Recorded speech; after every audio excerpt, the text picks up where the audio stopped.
കാണില്ലേ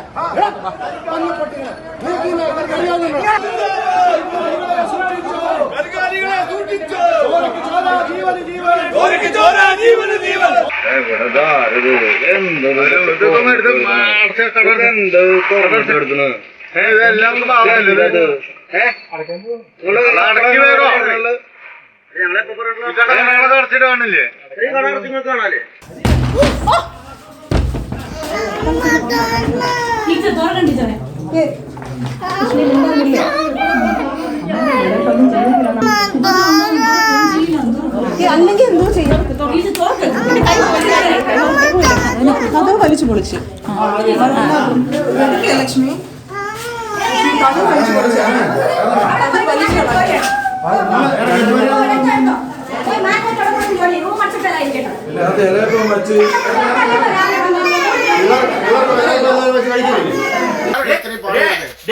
മെഡിക്കൽ സ്റ്റോറിനെ ഒഴിവാക്കിയിരിക്കുന്നത് ഗോഡൌണാ. അത് മാത്രം പറഞ്ഞാൽ ബുദ്ധിമുട്ടുണ്ടോ ഇറങ്ങാൻ? മെഡിക്കൽ സ്റ്റോറിനല്ലേ കൊടുക്കുന്നത്? മെഡിക്കൽ സ്റ്റോറിനല്ല, ഇത് ഔഷധ സെന്ററിനല്ലേ കൊടുക്കുന്നത്? ആയുർവേദ ആശുപത്രിക്കാണ് കൊടുക്കുന്നത്. ആശുപത്രിക്കല്ലേ കൊടുക്കുന്നത്? ഇത് ആശുപത്രിയാണോ? അല്ലല്ല, അത് ആശുപത്രി അവിടെ ഒഴിവാക്കിയിട്ടുണ്ട്. ഇത് ഗോഡൌണിനെ ഇറക്കിയാൽ മതി. ഞാൻ കൂടുതൽ ന്യായമൊന്നും പറയണ്ട. പിന്നെന്തുവാ ഒരു മിനിറ്റ്, നീ കൂടുതൽ ന്യായം പറയണ്ടേ? പണി കൊടുക്കല്ലേ?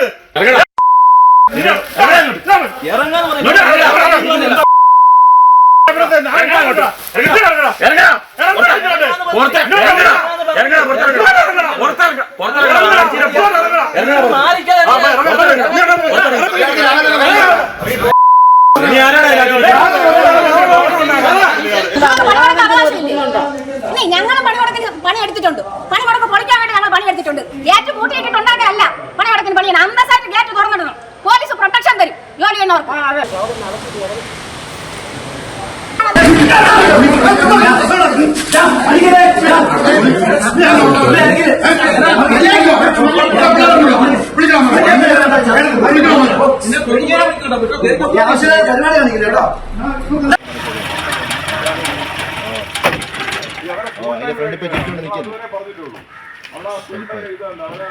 കാത്തിക്കാൻ നോക്കൂല. അങ്ങനെയൊന്നും പറ്റൂല. 12 മണി അവരെ ടൈമിൽ അവരെ ഒപ്പിട്ടെങ്കിൽ അവരത് കഴിഞ്ഞിട്ട് പോയിക്കോളും. നമസ്തേ.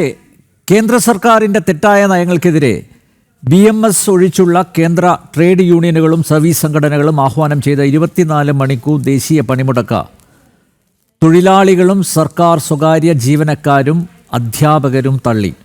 25 കോടി തൊഴിലാളികൾ സമരമുഖത്തുണ്ടെന്ന് വീമ്പ് പറഞ്ഞിട്ടും പണിമുടക്ക് കേരളത്തിൽ മാത്രമായി ഒതുങ്ങി. കേരള പണിമുടക്കാവട്ടെ ഭാഗികവും. ഇടത് സർവീസ് സംഘടനകളിൽപ്പെട്ട ജീവനക്കാരും അധ്യാപകരും പോലും അവരുടെ തൊഴിലിടങ്ങളിൽ ഹാജരായി പണിമുടക്കിനെ തള്ളിക്കളഞ്ഞു. പണിമുടക്ക് പൊളിഞ്ഞെന്ന് കണ്ടതോടെ ഹതാശരായ CPM CITU ഗുണ്ടകൾ പൊതുമുതൽ തല്ലിത്തകർത്തും ജീവനക്കാരെ ശാരീരികമായി ആക്രമിച്ചും തനത് ഗുണ്ടായിസം പ്രകടമാക്കി. സ്ത്രീകളെയും കുട്ടികളെയും പോലും അസഭ്യം പറഞ്ഞു. തിരുവനന്തപുരം കാട്ടാക്കടയിലെ സർക്കാർ സ്കൂളിൽ വാതിൽ ചവിട്ടിപ്പൊളിച്ച് അകത്ത് കയറിയ സമരാനുകൂലികൾ സ്റ്റോർ റൂമിൽ സൂക്ഷിച്ച ഭക്ഷ്യവസ്തുക്കൾ വലിച്ചെറിഞ്ഞു. കുമളി ഇറിഗേഷൻ ഓഫീസിലെ പ്രൊബേഷണറി ജീവനക്കാരനെ ക്രൂരമായി മർദ്ദിച്ചു. അവശ്യ സർവീസുകളെ പണിമുടക്കിൽ നിന്നൊഴിവാക്കി എന്നറിയിച്ചിട്ടും മെഡിക്കൽ ഷോപ്പുകളടക്കം ബലം പ്രയോഗിച്ചടപ്പിച്ചു. ആംബുലൻസ് സർവീസുകൾ പോലും തടഞ്ഞു. കേരള പോലീസോ നിഷ്ക്രിയമായി നോക്കി നിന്നു. ജനം ഡിബേറ്റ് പരിശോധിക്കുന്നു. ഇത് പണിമുടക്കോ തിണ്ണമിടുക്കോ? സംവാദകൻ ശ്രീജിത്ത് പണിക്കർ, BJP വക്താവ് അഡ്വക്കേറ്റ് ശങ്കുട്ടി ദാസ്, സാമൂഹ്യ നിരീക്ഷകൻ MK ഹരിദാസ്, NGO സംഘ് സംസ്ഥാന ജനറൽ സെക്രട്ടറി S രാജേഷ്, ഇടത് നിരീക്ഷകൻ അഡ്വക്കേറ്റ് BN ഹസ്ക എന്നിവ പങ്കെടുക്കുന്ന എല്ലാ അതിഥികളെയും ഈ സംവാദത്തിലേക്ക് സ്നേഹാദരങ്ങളോടെ സ്വാഗതം ചെയ്യുന്നു. ഒപ്പം പ്രേക്ഷകരെയും. ശ്രീ MK ഹരിദാസ്, കേന്ദ്ര സർക്കാരിൻ്റെ തെറ്റായ നയങ്ങൾക്കെതിരെ രാജ്യവ്യാപകമായ പണിമുടക്ക്, 25 കോടി തൊഴിലാളികൾ സമരമുഖത്ത് എന്നൊക്കെയായിരുന്നു തട്ടിവിട്ടത്. വാളയാറിനും കളീക്കാവിളക്കും അപ്പുറത്ത് പോലും ജനജീവിതം സാധാരണ നിലയിലായിരുന്നു. സ്വകാര്യ സർക്കാർ വാഹനങ്ങൾ നിരത്തിലിറങ്ങി കടകമ്പോളങ്ങൾ തുറന്നു പ്രവർത്തിച്ചു. അവിടെയുള്ളവർക്കറിയില്ല പണിമുടക്ക് ആഹ്വാനത്തെപ്പറ്റി. സ്റ്റാലിൻ്റെ പിന്തുണയെങ്കിലും കിട്ടുമെന്നായിരുന്നു കരുതിയത്. ചുരുക്കത്തിൽ ദേശീയ പണിമുടക്ക് ഈ ഇട്ടാവട്ടത്തിൽ ഒതുങ്ങി. അത് അഖില കേരള പണിമുടക്കായി മാറി. ജനങ്ങൾ ഒതുക്കി എന്ന് പറയുന്നതാവും നല്ലത്. കേരളത്തിലാവട്ടെ മുമ്പെങ്ങുമില്ലാത്ത വിധം സർക്കാർ ജീവനക്കാരും അധ്യാപകരും വിദ്യാർത്ഥികളും പണിമുടക്കിനോട് മുഖം തിരിച്ച് ഓഫീസുകളിലും വിദ്യാഭ്യാസ സ്ഥാപനങ്ങളിലും ഹാജരായി. അതോടെ മതം പൊട്ടിയ CPM CITU ഗുണ്ടകൾ വ്യാപക ആക്രമണം അഴിച്ചുവിട്ടു. എന്നിട്ടും ചെറുത്തു നിന്നവർക്ക് ബിഗ് സല്യൂട്ട് നൽകുന്നു. കാട്ടാക്കട പ്ലാവൂർ സർക്കാർ ഹൈസ്കൂളിലെ അധ്യാപികമാർക്ക് പ്രത്യേക സല്യൂട്ട്. CMK ഹരിദാസ്, ഈ പണിമുടക്ക് പ്രഹസനമായിരുന്നില്ലേ? ഇടത് ട്രേഡ് യൂണിയനുകളിൽപ്പെട്ടവർ ദാ ഇവിടെ ഞങ്ങളൊക്കെ ജീവിച്ചിരിപ്പുണ്ട് എന്നറിയിക്കാനും ജനങ്ങളുടെ കണ്ണിൽ പൊടിയിടാനും ഉള്ള തട്ടിപ്പ് സമരമല്ലേ നടത്തിയത്? രാഷ്ട്രീയം തൊഴിലാക്കിയിട്ട് ആ തൊഴിൽ കൊണ്ട് അന്നന്നത്തെ അന്നത്തിനുള്ള വക കണ്ടെത്തുകയും പണക്കാരാവുകയും ചെയ്തിട്ടുള്ള രാഷ്ട്രീയക്കാരെ സംബന്ധിച്ചിടത്തോളം, കേരളത്തിലെ ഇടതുപക്ഷത്തിന്റെ നേതൃത്വ നിരയിലുള്ള രാഷ്ട്രീയക്കാരെ സംബന്ധിച്ചിടത്തോളം ജനങ്ങൾ ഞങ്ങളുടെ വരുതിയിലാണ് എന്ന് വർഷത്തിലൊരിക്കൽ ബോധിപ്പിക്കാൻ വേണ്ടിയിട്ട് 2021 വരയ്ക്ക് ഈ അനുഷ്ഠാനം 1999 മുതൽ 2021 വരെ ഈ അനുഷ്ഠാനം എല്ലാ വർഷവും 2 ദിവസമൊക്കെ നടത്തിയിരുന്നത് ശ്രീ അനിൽ നമ്പ്യാർക്ക് ഓർമ്മയുണ്ടാകുന്നു വിചാരിക്കും. 2021 ശേഷം 2025 വരെ ഈ ആഭാസ നാടകം കണ്ടിട്ടില്ല. ഇത് ഭരണരാഷ്ട്രീയവും ട്രേഡ് യൂണിയൻ ഗുണ്ടായിസവും കൈകോർത്തപ്പോൾ ഉണ്ടായിട്ടുള്ള ഒരു അങ്ങേയറ്റം മോശമായിട്ടുള്ള ഒരു സംഭവമാണ് ഇപ്പോൾ ഈ കേരളത്തിൽ ഇന്ന് നമ്മൾ ഈ പകല് മുഴുവൻ കണ്ടിരിക്കുന്നത്. ഞാൻ കൊടുത്ത ഒരു ഹർത്താലുമായി ബന്ധപ്പെട്ട ഒരു കണ്ടംപ്റ്റ് കേസ് ഇവിടുത്തെ ഹൈക്കോടതിയുടെ ഫുൾ ബെഞ്ചിലേക്ക് വന്നപ്പോൾ അന്ന് HL ദത്തു എന്ന് പറയുന്ന പിന്നീട് സുപ്രീം കോടതി ചീഫ് ജസ്റ്റിസ് ആയി പോയ HL ദത്തു ആയിരുന്നു കേരള ഹൈക്കോടതിയുടെ ചീഫ് ജസ്റ്റിസ്. അദ്ദേഹം ഞാൻ നിരത്തിയിട്ടുള്ള തെളിവുകൾ എല്ലാം മറച്ചു നോക്കിക്കൊണ്ട് അദ്ദേഹം ചോദിച്ചത് എന്താണെന്ന് അറിയോ? ഇതോ ദൈവത്തിന്റെ സ്വന്തം നാട്. അന്ന് ദൃശ്യമാധ്യമങ്ങൾ ഇത്ര സജീവമല്ലാത്ത കാരണം കൊണ്ട് പ്രമുഖ പത്രങ്ങളിലെ വെണ്ടയ്ക്ക അക്ഷരത്തിലുള്ള ഫ്രണ്ട് പേജിലത്തെ ഒരു ചോദ്യമായിരുന്നു, ഇതോ ദൈവത്തിന്റെ നാട് എന്നുള്ളത്. സത്യത്തിൽ ഇന്ന് പകല് നിങ്ങളുടെ TV-യിൽ ഇതൊക്കെ കൂടി കണ്ടപ്പോൾ ചോദിച്ചു, ഇതോ ദൈവത്തിന്റെ നാട്? അതുപോലെ തന്നെ ലോകരാജ്യങ്ങൾ മാതൃകയാക്കാൻ വേണ്ടിയിട്ട് ഇന്ത്യൻ ജനാധിപത്യത്തിന്റെ ഭരണഘടനയെയും ഇന്ത്യൻ ജനാധിപത്യത്തെയും അങ്ങേയറ്റം മാതൃകയാക്കിയിട്ടാണ് മറ്റു രാജ്യങ്ങളിലെ ഭരണഘടനയും ജനാധിപത്യ ഭരണവും കൊണ്ടുപോകുന്നത് എന്ന് പറയുമ്പോൾ നമുക്ക് ഇന്ത്യൻ ഭരണഘടനയ്ക്കും ഇന്ത്യൻ ജനാധിപത്യത്തിനും എന്തോ ഒരു തകരാറ് ഇവിടെ ഇന്ത്യയിൽ പറ്റിയിട്ടുണ്ട് എന്ന് വേണം നമ്മൾ മനസ്സിലാക്കാൻ. എന്താണ് ശ്രീ അനിൽ നമ്പ്യാർ ഇവരുടെ ഡിമാൻഡ്? തൊഴിലാളി ചൂഷണം തടയുക, തൊഴിലാളികൾക്ക് വേണ്ടുന്ന അവർക്ക് ലഭിക്കാവുന്ന ആനുകൂല്യങ്ങൾ വാങ്ങിക്കൊടുക്കുക. ഇന്ത്യയിൽ അല്ലെങ്കിൽ കേരളത്തിൽ എന്ത് തൊഴിൽ ചൂഷണമാണ് നടക്കുന്നത് എന്ന് അക്കമിട്ട് നിരത്താൻ എന്നോട് എന്റെ സ്ഥാപനം അടയ്ക്കണം എന്ന് പറഞ്ഞിട്ട് മിനിഞ്ഞാന്ന് ഫോൺ ചെയ്ത കക്ഷിയോട് ഞാൻ ചോദിച്ചു, സുഹൃത്തെ എന്തിനു വേണ്ടിയിട്ടാണ് ഈ ഇന്നത്തെ ഈ പണിമുടക്ക്? അതൊക്കെ സാറ് മറ്റേ യൂട്യൂബൊക്കെ നോക്കിയിട്ട് അല്ലെങ്കിൽ മാധ്യമങ്ങൾ നോക്കിയിട്ടോ മനസ്സിലാക്കിക്കോളൂ. ഞങ്ങളെ സംബന്ധിച്ചിടത്തോളം ലോക്കൽ ആളുകൾക്ക് കിട്ടിയിരിക്കുന്ന വിവരം ഇതാണ്, ഈ സ്ഥാപനം തുറന്ന് പ്രവർത്തിപ്പിക്കരുത്, കടകളൊന്നും തുറന്ന് പ്രവർത്തിക്കരുത്. ഞാനത് പറഞ്ഞു. തുറന്നു കഴിഞ്ഞാൽ ഉണ്ടാകുന്ന ഭവിഷ്യത്തിന് ഞാൻ ഉത്തരവാദി. എനിക്ക് വേണ്ടപ്പെട്ട ആളാവുക കാരണം കൊണ്ട് ഒരു വാണിങ്ങിന്റെ രൂപത്തിൽ തന്നിട്ടുള്ളതാണ്. അതായത് അണികൾക്കോ CPM-ന് സ്ഥിരമായി വോട്ട് ചെയ്യുന്നവർക്കോ പോലും എന്തിനു വേണ്ടിയിട്ടാണ് ഈ സമരം എന്നുള്ളത് ബോധ്യപ്പെടുത്താൻ സാധിച്ചിട്ടില്ല. ഞാൻ അതിന്റെ 1-2 ഉദാഹരണങ്ങൾ പറയുകയാണ്. 132 പൊതുമേഖലാ സ്ഥാപനങ്ങളിലെ എനിക്ക് കിട്ടിയ കണക്ക് അനുസരിച്ചിട്ട് 89 പൊതുമേഖലാ സ്ഥാപനങ്ങൾ നാളിതുവരേക്ക് അടയ്ക്കാനുള്ള EPF തുക 226 കോടി രൂപയാണ്. അതായത് തൊഴിലാളിയിൽ നിന്ന് പ്രതിമാസ ശമ്പളത്തിൽ EPF തുക കട്ട് ചെയ്യണമെന്ന EPF നിയമത്തിന്റെ പേരിൽ തൊഴിലാളിയിൽ നിന്ന് കട്ട് ചെയ്യുകയും തൊഴിലുടമയുടെ വിഹിതവും ചേർത്ത് EPF-ൽ കൃത്യമായി അടക്കേണ്ട തുക, അപ്പോഴാണ് ഈ തൊഴിലാളിക്ക് ഈ പലിശ അടക്കം പിന്നീട് അവൻ പിരിഞ്ഞു പോകുമ്പോൾ ഈ പൈസ കിട്ടുക. 132 പൊതുമേഖലാ സ്ഥാപനങ്ങളിൽ 89-90 പൊതുമേഖലാ സ്ഥാപനങ്ങളുടെ വീഴ്ച തുകയാണ്, കുടിശ്ശികയാണ് ഈ പറയുന്നത് 262 കോടിയോളം രൂപ. ക്ഷമിക്കണം, നേരത്തെ ഞാൻ 222 എന്ന് പറഞ്ഞത് തെറ്റി. 262 കോടിയോളം രൂപയാണ് അടയ്ക്കാനുള്ളത്. ഇനി അടുത്തൊരു കാര്യം ഞാൻ പറയുകയാണ്. ഇന്ന് ഇവിടെ ഈ ആഭാസ സമരം നടത്തിയ നേതാക്കന്മാർ ഉൾപ്പെടെയുള്ള CITU-വിന്റെ ആധിപത്യത്താൽ ഭരിക്കപ്പെടുന്ന KSRTC-യിൽ നിന്നും പിരിഞ്ഞു പോയിട്ടുള്ള തൊഴിലാളികൾക്ക് ഇതേ EPF കുടിശ്ശിക, അത് EPF കുടിശ്ശിക നമ്മുടെ പ്രൗഢ ഫണ്ട് ഓഫീസ് വഴിക്കല്ല, അവിടെ സംസ്ഥാന സർക്കാരിന്റെ ഒരു EPF ഫണ്ട് തുടങ്ങിയിട്ടാണ് KSRTC പോലുള്ള സ്ഥാപനങ്ങളുടെ EPF കൈകാര്യം ചെയ്യുന്നത്. EPF തുക 19.5 കോടിക്ക് മേലെയാണ്. ഈ കണക്ക് ഞാൻ പറയുന്നത് ഡിസംബറിലെയാണ്. ഇപ്പൊ അത് ഏകദേശം 25 കോടിയായിരിക്കും. ഇത് ഞാൻ എങ്ങനെ അറിഞ്ഞത് വെച്ച് കഴിഞ്ഞാൽ, ഒരു തൊഴിലാളി ഈ KSRTC നിന്ന് വിരമിച്ച ഒരു തൊഴിലാളി എന്റെ കൂടെ ജോലി ചെയ്യാൻ വേണ്ടി ജോലി ചോദിച്ചു വന്നപ്പോ ഞാൻ ചോദിച്ചു, എന്താണ് താങ്കൾ കുറച്ച് നല്ല പോസ്റ്റിലൊക്കെ ഇരുന്നിട്ടുള്ള ഒരു വ്യക്തിയല്ലേ, എന്താണ് ഇപ്പൊ ഇങ്ങനെ വരാൻ കാരണം? സാറേ, ഞാൻ ലോൺ അടയ്ക്കാൻ പറ്റുന്നില്ല, കാരണം എന്താ വെച്ചാൽ EPF തുക കിട്ടിയിട്ട് ആ ലോൺ അടയ്ക്കാമെന്ന് വിചാരിച്ചപ്പോ ഇപ്പൊ EPF ഞാൻ പിരിഞ്ഞു പോന്നിട്ട് കഷ്ടി 1.25 കൊല്ലം, എനിക്ക് ഇതുവരെയ്ക്ക് EPF-ന്റെ തുക കിട്ടിയിട്ടില്ല എന്ന് അറിഞ്ഞപ്പോ ഞാനൊന്ന് എഴുതി ചോദിച്ചതാണ് എത്ര തുകയാണ് കൊടുക്കാനുള്ളത്. സ്വന്തം സംസ്ഥാനത്ത്, അതായത് CPM ഭരിക്കുന്ന സംസ്ഥാനത്ത് CPM-ന്റെ തൊഴിലാളി സംഘടനയായ CITU-വിന്റെ മുഴുവൻ ആധിപത്യവും നിലനിൽക്കുന്ന ഒരു KSRTC-യിൽ ഈ 19.5 കോടി രൂപ പാവപ്പെട്ട തൊഴിലാളികളുടെ പൈസ പിടിച്ചു വെച്ചതോട് കൂടിയിട്ട് തൊഴിലുടമയുടെയും കൂട്ടിയിട്ട് തിരിച്ചു വാങ്ങിക്കൊടുക്കാൻ സാധിക്കാത്തവരാണ് ഇന്ന് കേന്ദ്ര സർക്കാരിന്റെ തൊഴിൽ നയങ്ങൾക്കെതിരായിട്ട് സമരം ചെയ്യുന്ന ഒരു ആഭാസ നാടകം നമ്മൾ കണ്ടത് എന്ന് പറയുമ്പോൾ ഇത് എന്ത് വൈരുദ്ധ്യാധിഷ്ഠിത ഭൗതികവാദമാണ് ശ്രീ അനിൽ നമ്പ്യാർ നമ്മൾ കാണുന്നത്? മറ്റൊരു കാര്യമാണ് എന്താ വെച്ച് കഴിഞ്ഞാൽ, ഗണേശ മന്ത്രി പറയുന്നു KSRTC ബസ്സുകൾ ഓടും, മറ്റേ TP രാമകൃഷ്ണൻ നേതാവ് പറയുന്നു KSRTC ബസ്സുകൾ ഓടില്ല. അതും വൈരുദ്ധ്യാധിഷ്ഠിത ഭൗതികവാദത്തിന്റെ വേറൊരു മുഖമാണ് നമ്മൾ ഇന്നും ഇന്നലെയായിട്ട് കണ്ടിരിക്കുന്നത്. ഇതിന് ഈ കുറച്ചൊന്നുമല്ല ഇതിന് ഉളുപ്പും തൊലിക്കട്ടിയും വേണ്ടത് ഇത്തരത്തിലുള്ള കാര്യങ്ങൾക്ക്. അദ്ദേഹം ഇന്ന് പറയുന്നത് കേട്ടില്ലേ, ഈ TP രാമകൃഷ്ണൻ എന്ന് പറയുന്ന വ്യക്തി 5 മാസം മുമ്പ് ഞങ്ങൾ ഡിക്ലെയർ ചെയ്തിട്ടുള്ളതല്ലേ, പിന്നെ ഗുരുവായൂരിലേക്ക് തൊഴാനായാലും ചോറ്റാനിക്കരയിലേക്ക് തൊഴാനായാലും അല്ലെങ്കിൽ ആശുപത്രിയിലേക്ക് പോകാനായാലും എന്തിന് ഇവർ പുറത്തേക്ക് ഇറങ്ങി എന്ന ചോദ്യത്തിന് എന്താ ഇവരോട് മറുപടി പറയുക? രോഗം 5 മാസം മുമ്പ് ഇങ്ങനെ ഒരു ഡിക്ലറേഷൻ നടത്തിയിട്ടുള്ളത് മിനിഞ്ഞാന്ന് രോഗത്തിനോട് പറഞ്ഞാൽ രോഗം നാളെ രാവിലെ വരുള്ളൂ എന്നുള്ളത് ശാരീരികമായിട്ടുള്ള ഒരു അറിവ് നേടാനുള്ള മസ്തിഷ്ക ബുദ്ധി നമ്മുടെ മനുഷ്യ ശരീരത്തിനുണ്ടോ ശ്രീ TP രാമകൃഷ്ണ? ഇത്തരത്തിലുള്ള വിടുവായത്തങ്ങൾ പറയും മുമ്പ് ഈ 5 മാസമല്ല, നിങ്ങൾ 5 കൊല്ലം മുമ്പ് പറഞ്ഞാലും സ്വന്തം അധ്വാനിച്ചിട്ട് അനിൽ നമ്പ്യാരെ ഞാനൊരു ചോദ്യം ചോദിക്കുകയാണ്. ഈ സമരം ഇത്തരത്തിലുള്ള ഒരു പണിമുടക്ക് പ്രഖ്യാപിക്കുകയും ആ പ്രഖ്യാപിച്ച പണിമുടക്ക് കേരളത്തിൽ അത് അങ്ങേയറ്റം വിജയിപ്പിച്ചു എന്ന് ജനങ്ങളെ കൊണ്ട് പറയിപ്പിക്കാൻ വേണ്ടിയിട്ടുള്ള ഇത്തരത്തിലുള്ള ഗുണ്ടായിസം കാണിക്കുകയും ചെയ്തിട്ടുള്ള ഇതിൽ എത്ര നേതാക്കന്മാർക്ക് തൊഴിൽ ചെയ്തിട്ട് പരിചയമുണ്ട്, അല്ലെങ്കിൽ തൊഴിലാളികളുടെ ബുദ്ധിമുട്ട് മനസ്സിലാക്കിയിട്ടുള്ള പരിചയം ഇവർക്കുണ്ട്?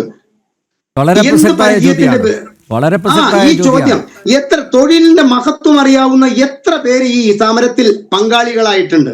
ഈ എളമരം കരീമിന് അറിയുമോ? ഈ TP രാമകൃഷ്ണൻ അറിയുമോ തൊഴിലിന്റെ മഹത്വം? രാവിലെ തൊട്ട് വൈകുന്നേരം വരെ കഷ്ടപ്പെട്ട് ജോലിയെടുക്കുന്ന തൊഴിലാളിക്ക് വിഷം അവന്റെ രക്തത്തിൽ കുത്തിവെച്ചിട്ട്, ഞാൻ എല്ലാവർക്കും അറിയാത്ത പ്രേക്ഷകർക്ക് വേണ്ടിയിട്ട്, ഞാൻ മസ്കറ്റിലുണ്ടായിരുന്നു 1985 മുതൽ 92 വരെ അവിടെ ഉണ്ടായിരുന്ന സമയത്ത് അവിടേക്ക് ഒരുപാട് മാവൂർ റയോൺസിലെ തൊഴിലാളികൾ വന്നു. എന്താ ഈ അന്നത്തെ ഏകദേശം 2500 രൂപ 3000 രൂപ ശമ്പളത്തിന്.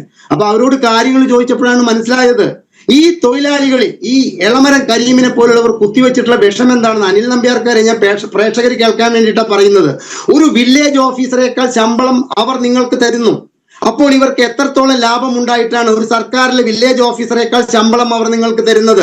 അപ്പോൾ എന്തുകൊണ്ട് നിങ്ങളുടെ ആനുകൂല്യങ്ങളും നിങ്ങളുടെ ശമ്പള വർധനയും നമുക്ക് കൂടുതൽ ചോദിച്ചുകൂടാ എന്ന് പറഞ്ഞിട്ടാണ് അത്രേ ഈ മാവൂർ റയോൺസിലെ ഈ നേതാക്കന്മാരെ സമരത്തിന് ആഹ്വാനം ചെയ്തതും സമരം ചെയ്തതും അവരിവിടുന്ന് പൂട്ടിക്കെട്ടി പോകാനുള്ള ഇട വന്നിട്ടുള്ളതും. അപ്പൊ ഇവരിൽ എന്ത് തൊഴിലാളിത്വ ബോധമാണുള്ളത്? ഇന്ന് ഈ കടകളടപ്പിക്കാനും ഇത്തരത്തില് നീ കൂടുതൽ ന്യായം പറയേണ്ടടാ എന്ന് പറയാനും വന്നിരിക്കുന്നത് അവർ 2 വീലറിലാണ്. ഇന്ന് 2 വീലറിൽ സഞ്ചരിക്കാത്ത ഒരു CITU-കാരന് എനിക്കും പൂനെയിൽ നിന്ന് ലോഡ് വന്ന അൺലോഡിങ്ങിന് വരുന്നത്, അവർ വന്നോട്ടെ, അവര് കാറിൽ വന്നോട്ടെ, നമുക്കതിന് കുഴപ്പമില്ല. പക്ഷെ അവർക്ക് 2 വീലറിലും വരാം, അവർക്ക് കാറിലും വരാം. അവരുടേതായിട്ടുള്ള നേതാക്കന്മാർക്ക് ഇന്നോവയിൽ സഞ്ചരിക്കാം. പക്ഷെ വേറൊരു ഇന്നോവയിൽ സഞ്ചരിക്കുന്ന ഒരു തൊഴിലുടമ ബൂർഷയാണ്, അവൻ നമ്മുടെ ശത്രുവാണ് എന്ന് തൊഴിലാളികൾക്ക് പറഞ്ഞു കൊടുക്കുകയല്ലാതെ ഒരു തൊഴിലുടമയുണ്ടെങ്കിൽ 100 തൊഴിലാളികൾ ഉണ്ടാകുള്ളൂ എന്നുള്ള ബോധം എന്തെങ്കിലും ഈ തൊഴിലാളികൾക്ക്, ഈ തൊഴിലുടമകൾക്ക്, ഈ CITU-ന്റെയോ INTUC-യുടെയോ നേതാക്കന്മാർ പറഞ്ഞു കൊടുത്തിട്ടുണ്ടോ? 1000 തൊഴിലുടമമാർ വരുമ്പോൾ 1,00,000 തൊഴിലവസരമാണ് ഉണ്ടാകുന്നത് എന്നുള്ളൊരു ബോധം തൊഴിലാളികളിൽ വളർത്തിയെടുക്കാൻ ഇവർ ഒരു ക്ലാസ് എങ്കിലും ഇവർക്ക് കൊടുത്തിട്ടുണ്ടോ? എങ്കിൽ ഇത്തരത്തിലുള്ള സമരങ്ങൾ നടത്തുമ്പോൾ നമുക്കും ഒരു സന്തോഷമുണ്ട്. തൊഴിലാളികളുടെ അവകാശങ്ങൾ തടഞ്ഞു വെച്ചിട്ടുള്ള ഹരിദാസ്, ഇത്തരത്തിലുള്ള താങ്കൾ നേരത്തെ പറഞ്ഞ പോലെ ഇവർക്കൊന്നും തൊഴിലിന്റെ മഹത്വത്തെ കുറിച്ച് അറിയില്ല. ആകെ എങ്ങനെ കമ്മീഷൻ അടിക്കാം, അതിൽ മാത്രമാണല്ലോ ശ്രദ്ധ. അതും തൊഴിലാളികളെ വഞ്ചിച്ച് അല്ലേ എത്ര തൊഴിൽ സമരങ്ങൾ. അത് പറയാൻ അനിൽ നമ്പ്യാർ എന്നെ സമ്മതിക്കണം. കെട്ടിട നിർമ്മാണ മേഖലയിൽ 25 വർഷം കൊച്ചിയിൽ പ്രവർത്തിച്ച ഒരു വ്യക്തിയാണ് ഞാൻ. ഒരു കൺസ്ട്രക്ഷൻ കമ്പനിയില് പണം കൊടുത്ത് മടുത്തിട്ട കൈയാണിത്. പണം കൊടുത്ത് മടുത്തിട്ട് തൊഴിലാളി നേതാക്കൾക്ക് ലെനിൻ സെന്ററിൽ ഞാൻ കയറി ഇറങ്ങിയതുപോലെ ആ കാലഘട്ടത്തിൽ മറ്റൊരു പബ്ലിക്കിന് കയറി ഇറങ്ങേണ്ടി വന്നിട്ടുണ്ടാവില്ല. അത് CITUവിന്റെ അൺലോഡിംഗ് തൊഴിലാളികളുടെ തോന്നിവാസവും അതുപോലെ തന്നെ കെട്ടിട നിർമ്മാണ മേഖലയിൽ 33 അതായത് ഒരു സൈറ്റിൽ 10 പേരെ വെക്കുന്നുണ്ടെങ്കിൽ 33% CITUവിന്, 33% INTUCക്ക്, 33% എഗ്രിമെന്റ് ഒപ്പിട്ട് അഡ്വാൻസ് വാങ്ങിയ തൊഴിലുടമയ്ക്ക് 33, അതായത് 10 പേരുണ്ടെങ്കിൽ 3 പേരെ മാത്രമാണ് നമുക്ക് അവിടേക്ക് അപ്പോയിന്റ്മെന്റ് ചെയ്യാനുള്ള അനുവാദം ഉണ്ടായിരുന്നത്. എന്നാൽ ഇവർ ഈ 2 പേർക്കുമുള്ള 33% തൊഴിലാളികളെ തരാൻ അവർക്കില്ല. പക്ഷെ അവർക്കുണ്ട് എന്ത്, ഓരോ സൈറ്റിനും ഒരു കൺവീനർമാരുണ്ട്. ആ കൺവീനർമാരെ ഭരിക്കാൻ അവരുടെ യൂണിയൻ ഓഫീസിൽ ഓരോ നേതാക്കളുണ്ട്. ആ നേതാക്കളെ ഭരിക്കാൻ മറ്റൊരു നേതാവുണ്ട്. അപ്പൊ എന്താ, ഈ കൺവീനർമാർ കണക്ക് പറയുകയാണ്, നിങ്ങൾക്ക് 10 പേരെ ഇറക്കിക്കോ, ഞങ്ങൾക്ക് ഇത്ര വേണമെന്ന് പറഞ്ഞാൽ നമുക്ക് ഈ സമയബന്ധിതമായിട്ടാണ് ഈ കരാർ ഒപ്പിടാനുള്ളത്. ശ്രീ അനിൽ നമ്പ്യാർ 2 വർഷം കൊണ്ട് തീർക്കണം, 18 മാസം കൊണ്ട് തീർക്കണം. പണം കൊടുക്കാതെ നിവൃത്തിയില്ല.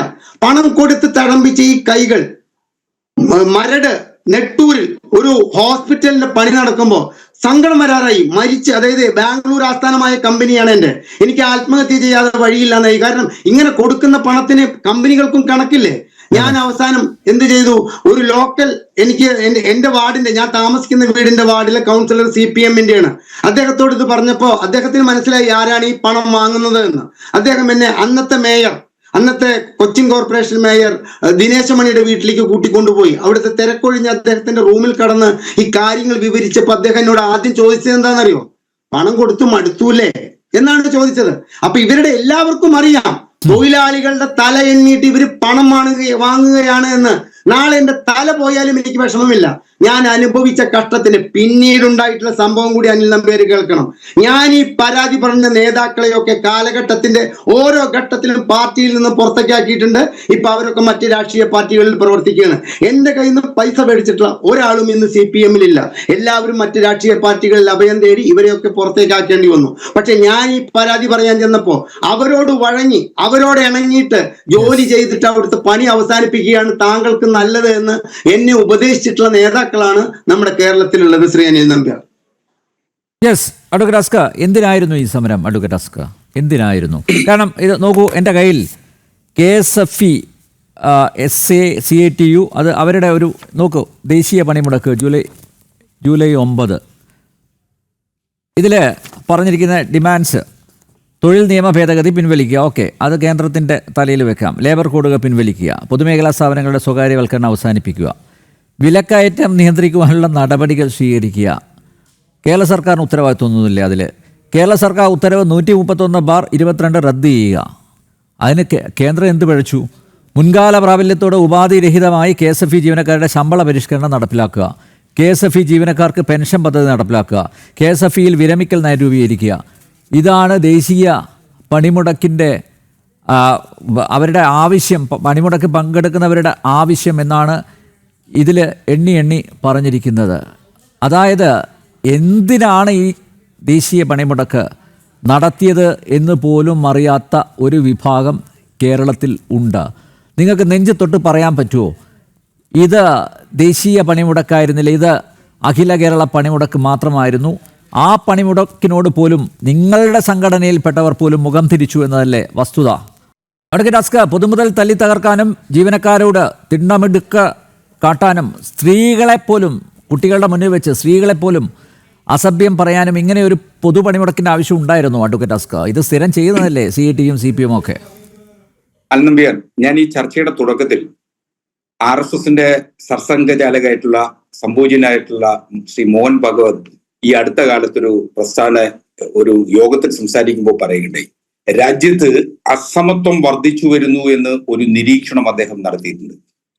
സമ്പന്നർ യഥാർത്ഥത്തിൽ സമ്പന്നരായിക്കൊണ്ടിരിക്കുകയും രാജ്യത്തിന്റെ സ്വത്ത് ഒരു വിഭാഗം ആളുകളുടെ കയ്യിലേക്ക്, ഒരു ന്യൂനപക്ഷത്തിന്റെ കയ്യിലേക്ക് എത്തപ്പെടുകയും ഭൂരിപക്ഷം വരുന്ന സാധാരണ മനുഷ്യൻ സമ്പത്ത് ന്യൂനപക്ഷങ്ങളുടെ കയ്യിലേക്ക് അകപ്പെട്ടു പോവുകയും ചെയ്യുന്ന ഒരു വസ്തുത വർത്തമാനകാല ചിത്രം അദ്ദേഹം അവതരിപ്പിക്കുകയുണ്ടായി. ഞാൻ അത് ഓർമ്മിപ്പിച്ചുകൊണ്ടാണ് ഈ ദേശീയ പണിമുടക്ക് എന്തിനു വേണ്ടി എന്നുള്ളത് തുടങ്ങാൻ ആഗ്രഹിക്കുന്നത്. അങ്ങ് പറഞ്ഞല്ലോ, ദേശീയ പണിമുടക്ക് എന്ന് പറയുന്നത് കോർപ്പറേറ്റുകൾക്ക് മാത്രമായി രാജ്യം തീറെഴുതി കൊടുക്കുന്ന കേന്ദ്ര സർക്കാർ നയങ്ങളെ തിരുത്തുക എന്നുള്ളതാണ് ഒന്നാമതായിട്ടുള്ള ആവശ്യം. രണ്ട്, രാജ്യത്ത് നാളിതുവരെ രാജ്യത്തെ തൊഴിലാളികൾ നേടിയെടുത്തിട്ടുള്ള തൊഴിൽ നിയമങ്ങൾ ആകമാനം ഇല്ലാതാക്കുക. നേരത്തെ ശ്രീ എം കെ ഹരിദാസ് ഒക്കെ പറഞ്ഞ EPF-ന്റെയും ഗ്രാറ്റുവിറ്റിയുടെയും ESI-യുടെയും മിനിമം വേജസ് ആക്ടും ഒക്കെ തന്നെ ഇല്ലായ്മ ചെയ്തുകൊണ്ട് രാജ്യത്തൊരു പൊതു കോഡ്, തൊഴിൽ കോഡ് വരുന്നു എന്നുള്ളതാണ് ആശങ്കാജനകമായിട്ടുള്ള സാഹചര്യം. അതിൽ തൊഴിലാളിക്കൊരു അവകാശവുമില്ല, തൊഴിലാളിയുടെ നിലപാടുകൾക്കൊരു അവകാശവുമില്ല എന്ന സാഹചര്യത്തിലേക്ക് തരം താഴ്ന്ന തരത്തിൽ ആ തൊഴിൽ കോഡ് വരുന്നു എന്നുള്ളതാണ് ഏറ്റവും പരമപ്രധാനം. രാജ്യത്തെ ഇൻഷുറൻസ്, ബാങ്കിങ്, അതുപോലെ തന്നെ ഗതാഗതം, കൽക്കരി തുടങ്ങി സമസ്ത മേഖലകളും ബാധിക്കുന്ന പ്രശ്നമായതുകൊണ്ടാണ് രാജ്യം ഇങ്ങനെ ഇത്തരമൊരു തൊഴിൽ ദേശീയ പണിമുടക്കിലേക്ക് പോകേണ്ട സാഹചര്യം ഉണ്ടായിട്ടുള്ളത്. 2022 നവംബറിൽ 2 ദിവസം നീണ്ടു നിന്ന സമരത്തിന് ശേഷം 2025 ഇത്തരം ഒരു ദേശീയ പണിമുടക്കിന് 10 സംഘടനകൾ കൂടി ചേർന്നു തീരുമാനിക്കുകയും രാജ്യത്തെ മുഴുവൻ പ്രതിപക്ഷ പാർട്ടികളും തൊഴിൽ സംഘടനകളും BMS ഒഴികെയുള്ള മുഴുവൻ തൊഴിൽ സംഘടനകളും ഈ സമരത്തിന് ഐക്യദാർഢ്യം പ്രഖ്യാപിച്ചുകൊണ്ടാണ് ഇത്തരമൊരു ദേശീയ പണിമുടക്കിലേക്ക് വന്നിട്ടുള്ളത്. അപ്പോ ഇതൊരു ചെറിയ കാര്യമല്ല. ചിലർക്ക് ഇത് പരിഹസിക്കാനും ഈ സമരത്തെ തരത്തിൽ ഇകഴ്ത്തുവാനുമുള്ള 25 കോടി തൊഴിലാളികൾ ഈ പണിമുടക്കിന്റെ ഭാഗമാകും എന്ന് വീമ്പ് പറഞ്ഞു. എന്നിട്ട് ഈ ഇട്ടാവട്ടത്തിൽ, ഈ കൊച്ചു കേരളത്തിൽ അത് ഒതുങ്ങിയില്ലേ? അവിടെയും ആ പൊതുപണിമുടക്കിനോട് ഭാഗികമായിട്ടുള്ള പ്രതികരണമല്ലേ ഉണ്ടായിരുന്നത്? നിങ്ങളൊന്ന് നോക്കൂ. അഡ്വക്കേറ്റ് അസ്ക, ആ വാളയാറിന് അപ്പുറത്ത് ഞങ്ങളുടെ പ്രതിനിധി ഇന്ന് പോയതാണ്. അതുപോലെ കളീക്ക വിളക്ക് അപ്പുറത്തും പോയതാണ്. അവർക്കൊന്നും അറിയില്ല ഇങ്ങനെ ഒരു പണിമുടക്കുണ്ട് എന്ന്. ഏറ്റവും ചുരുങ്ങിയ പക്ഷം സ്റ്റാലിൻ്റെങ്കിലും പിന്തുണ കിട്ടേണ്ടതായിരുന്നില്ലേ? മാത്രല്ല അൽനബീർ, ഇതിൽ സ്വയം വിമർശനാത്മകമായി ചില കാര്യങ്ങൾ കൂടി പറയുന്നതിന് എനിക്ക് മടിയില്ല എന്നുള്ളതാണ്. ഈ ദേശീയ പണിമുടക്കിന്റെ ഉദ്ദേശശുദ്ധിയെ സംബന്ധിച്ച് ജനങ്ങൾക്കിടയിൽ സംവദിക്കുന്നതിന് ഇടതു പാർട്ടികൾക്കും അതുപോലെ ഈ പണിമുടക്ക് ആഹ്വാനം ചെയ്തവർക്കും കഴിഞ്ഞിട്ടില്ല എന്നുള്ളതാണ് വസ്തുത. കേരളത്തെ സംബന്ധിച്ചിടത്തോളം കേരളത്തിൽ പൊതുബോധം കൂടിയ ജനങ്ങൾ എന്ന നിലയിൽ അവർ ഈ പണിമുടക്കിനെ സർഗാത്മകമായിട്ടായിരിക്കും. ഇന്ന് ഞാൻ കുറച്ച് വിഷ്വൽസ് ഒന്നുകൂടെ കാണിക്കാം. ഞാൻ സർഗാത്മകമായി എങ്ങനെയാണ് നിങ്ങളുടെ പാർട്ടിയിൽപ്പെട്ടവർ CITU ഗുണ്ടകളൊക്കെ എങ്ങനെയാണ് സർഗാത്മകമായി ഇടപെട്ടത് എന്ന് ഒന്നുകൂടെ ഞാൻ കാണിക്കാം. അല്ല അൽനബീർ, നിങ്ങൾക്ക് ഈ ഒറ്റപ്പെട്ട സംഭവങ്ങൾ വ്യാപകമായിട്ടുള്ള ആക്രമണമാണ് അഴിച്ചുവിട്ടത്. എന്താ ഈ പറയുന്നത്? ഒറ്റപ്പെട്ട സംഭവം എന്ന് പറഞ്ഞ ലാഘവത്തോടെ കാണാതെ ആർക്ക് അജണ്ട? എന്താ അജണ്ട? കണ്ടതല്ലേ, കൺമുന്നിൽ കണ്ടതല്ലേ വിളിച്ചു പറയുന്നത്? നിങ്ങളുടെ ഭരണകൂടത്തിന് കോർപ്പറേറ്റ് താല്പര്യങ്ങളുണ്ട്. ആ കോർപ്പറേറ്റ് താല്പര്യങ്ങൾ നടത്തിയെടുക്കുന്നതിനും അദാനിക്കും അംബാനിക്കും രാജ്യത്ത് വളരുന്നതിന് അല്ല, കേരളത്തെ പിണറായി മാത്രം യൂസഫ് അലിയുടെയും രവി പിള്ളയുടെയും തോളില് കൈയിട്ട് നടന്നാൽ മതിയോ? അവരൊന്നും കോർപ്പറേറ്റ് മുതലാളിമാരല്ലേ? ആദിത്യനാഥുമായി ചേർന്ന് അവിടെ ഒരു മാള് തുടങ്ങുമ്പോഴേക്ക് മാളിന്റെ ഉദ്ഘാടനത്തിന് മുഖ്യമന്ത്രി കുടുംബസമേതല്ലേ പോകുന്നത്? അങ്ങനെയാണെങ്കിൽ അവരൊന്നും കോർപ്പറേറ്റ് മുതലാളിമാരല്ലേ? അല്ല, UP-യിൽ ശ്രീമാൻ യോഗി ആദിത്യനാഥ് പങ്കെടുത്ത എന്തിനാ? അതെ, അവിടത്തെ അല്ല, അവരൊന്നും പറയുന്നില്ലല്ലോ. കോർപ്പറേറ്റ് മുതലാളിമാർക്ക് തീരെഴുതി കൊടുത്തു എന്ന് പറയുന്നില്ലല്ലോ നിങ്ങളെ പോലെ. അദ്ദേഹം അവിടെ പങ്കെടുത്തിരുന്നല്ലോ. പങ്കെടുത്തു, അദ്ദേഹം പറയുന്നില്ലല്ലോ രാജ്യത്തെ കോർപ്പറേറ്റ് മുതലാളിമാർക്ക് തീരെഴുതി കൊടുത്തു എന്ന് യോഗി ആദിത്യനാഥ് ഏതെങ്കിലും ഒരു പ്രസ്താവന ഇറക്കിയിട്ടുണ്ടോ? നിങ്ങളുടെ ആളുകളല്ലേ പറയാൻ കഴിയോ? നാഴികക്ക് 40 വട്ടം നിങ്ങളല്ലേ അത് ആവർത്തിച്ചുകൊണ്ടിരിക്കുന്നത്. എന്നിട്ടോ ഏറ്റവും വലിയ കോർപ്പറേറ്റ് മുതലാളിമാർ ആരാണ്? CPM-നെ പോലെ ആർസിയുള്ള വേറൊരു സംഘടനയുണ്ടോ ഇവിടെ? നിങ്ങൾ ഈ പറയുന്ന യൂസഫ് അലി 10,000-ലധികം കോടികൾ കേരളത്തിൽ മുടക്കുമുതൽ നടത്തിയിട്ടും അദ്ദേഹത്തിന് ആ മുടക്കുമുതലിനനുസരിച്ചിട്ടുള്ള ലാഭം കിട്ടാതെ അദ്ദേഹം പ്രതിസന്ധിയിലാണ്. അദ്ദേഹത്തെ സംബന്ധിച്ചിടത്തോളം മറ്റ് ലോകരാജ്യങ്ങളിൽ ആകമാനുള്ള വ്യവസായത്തിന്റെ ഭാഗമായി കേരളം എന്ന് പറയുന്ന അദ്ദേഹത്തിന്റെ നാട്ടിൽ അദ്ദേഹം വ്യവസായ സംരംഭം നടത്തുമ്പോൾ നിങ്ങൾക്ക് അദ്ദേഹത്തെ അപമാനിക്കണം എന്നുണ്ടെങ്കിൽ അദ്ദേഹം നിങ്ങൾ പറഞ്ഞോളൂ, അതിലൊരു തർക്കവും. യൂസഫ് അലി അപമാനിച്ചതല്ല. യൂസഫ് അലി ഇനിയും വ്യവസായ സ്ഥാപനങ്ങൾ, ബിസിനസ് ഇവിടെ കൊണ്ടുവരട്ടെ. പക്ഷേ നിങ്ങൾ ഈ ഒരു ഭാഗത്ത് കോർപ്പറേറ്റ് മുതലാളിമാർക്ക് തീരെഴുതി കൊടുക്കുന്നു എന്ന് പറയുന്നു, മറുഭാഗത്ത് ഇവരുടെയൊക്കെ തോളി കൈയിട്ട് നടക്കുകയും ചെയ്യുന്നു. അതിനെയാണ് ഞാൻ ചോദ്യം ചെയ്തത്, അല്ല തെറ്റിദ്ധരിപ്പിക്കണ്ട. നിങ്ങളെ സംബന്ധിച്ചിടത്തോളം ഈ യോഗി ആദിത്യനാഥ് പങ്കെടുത്ത UP-യിലെ യൂസഫ് അലിയുടെ ലുലു മാളിന്റെ ഉദ്ഘാടനം വളരെ സർവാത്മന നിങ്ങൾക്ക് സ്വാഗതം ചെയ്യാനാകും. ഞാൻ താങ്കളോട് പറഞ്ഞു, യോഗി ആദിത്യനാഥ് ഒരിക്കലും കോർപ്പറേറ്റ് മുതലാളിമാരെ തള്ളി പറഞ്ഞിട്ടില്ല. അഡ്വക്കേറ്റ് അസ്ക, പിണറായി വിജയനും പിണറായി വിജയന്റെ മന്ത്രിസഭയിലെ അംഗങ്ങളും നാഴികക്ക് 40 വട്ടം കോർപ്പറേറ്റ് മുതലാളിമാരെ തള്ളിപ്പറയുന്നത് പോലെ യോഗി ആദിത്യനാഥ് തള്ളിപ്പറഞ്ഞിട്ടില്ല. അതാ ഞാൻ പറഞ്ഞത്, നിങ്ങൾക്ക് ഇരട്ടത്താപ്പാണ് ഈ വിഷയത്തിലൊക്കെ. നിങ്ങളെ സംബന്ധിച്ചത് നിങ്ങളുടെ വർഗബോധം വലതുപക്ഷ വർഗബോധം തീവ്ര വലതുപക്ഷ വർഗബോധത്തിൽ അധിഷ്ഠിതമായ ഒരു സാമൂഹിക ശാസ്ത്ര ഘടനയാണ് നിങ്ങൾ ആഗ്രഹിക്കുന്നത്. അതുകൊണ്ട് നിങ്ങൾ അത്തരത്തിൽ തന്നെ മന്ത്രി പി രാജീവ് സംസാരിക്കുന്ന പോലെ സംസാരിക്കാതെ താങ്കൾ ഈ പ്രേക്ഷകർക്ക് മനസ്സിലാവുന്ന രീതിയിൽ ലളിതമായി സംസാരിക്കുക പ്ലീസ്. അങ്ങനെയല്ല, വളരെ ലളിതമായി തന്നെയാണ് ഇക്കാര്യം പറയുന്നത്. നിങ്ങളുടെ താല്പര്യം എന്ന് പറയുന്നത്, നിങ്ങളുടെ സാമൂഹിക ഘടനയുടെ വിഭാവന എന്ന് പറയുന്നത് കോർപ്പറേറ്റ് താല്പര്യത്തിന് അധിഷ്ഠിതമാണ്. പക്ഷെ നിങ്ങൾ ഈ സമരത്തെ ഇകഴ്ത്തുമ്പോൾ നിങ്ങൾ ഓർക്കേണ്ടത്, മഹാരാഷ്ട്രയിൽ നടന്നൊരു ലോങ് മാർച്ച് ഉണ്ട്. ആ ലോങ് മാർച്ച് മഹാരാഷ്ട്രയിലേക്ക് എത്തപ്പെടുമ്പോ രാജ്യമാകം സ്തംഭിക്കുന്ന തരത്തിൽ ആ ലോങ് മാർച്ച് വിജയിപ്പിക്കാനായിട്ടുണ്ട്.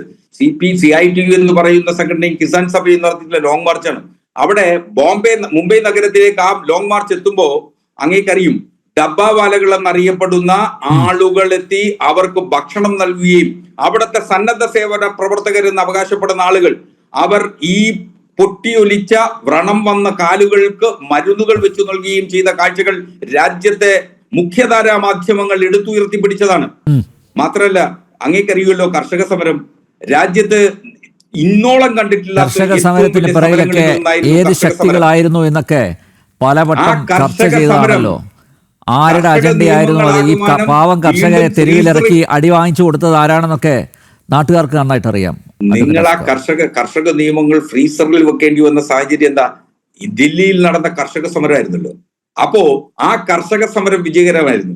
ഇപ്പോ ദേശീയ പണിമുടക്ക്, നിങ്ങൾക്ക് ദേശീയ പണിമുടക്ക് പരാജയമായിരുന്നു എന്ന് വരുത്തി തീർക്കണം. അതിന് ശ്രമിച്ചുകൊണ്ടേയിരിക്കുകയാണ്. ആ ശ്രമം നിങ്ങൾ നടത്തിക്കൊള്ളൂ, ഒരു തർക്കമില്ല ഞങ്ങൾക്ക്. താങ്കളൊന്ന് പറ, താങ്കളുടെ നെഞ്ചിത്തൊട്ട് പറ, കേരളത്തിലൊഴികെ ബാക്കി എവിടെയാണ് ഈ ദേശീയ പണിമുടക്ക്, ആ പണിമുടക്കിന്റെ അതിന്റെ ഒരു സാന്നിധ്യം അറിയിച്ചത്? അങ്ങനെയല്ല, ഇതിലിപ്പോ അല്ല, അത് പറഞ്ഞിട്ട് നമുക്ക് മുന്നോട്ട് പോവാം. എവിടെയാണ് ബംഗാളിലോ? ബംഗാളിലെ ദൃശ്യങ്ങൾ വേണോ താങ്കൾക്ക്? അല്ല, ബംഗാളിൽ ദേശീയ പണിമുടക്ക് ഭാഗികമായിരുന്നു, ഒരു സംശയമില്ല. മഹാരാഷ്ട്രയിൽ ഭാഗികമായിരുന്നു.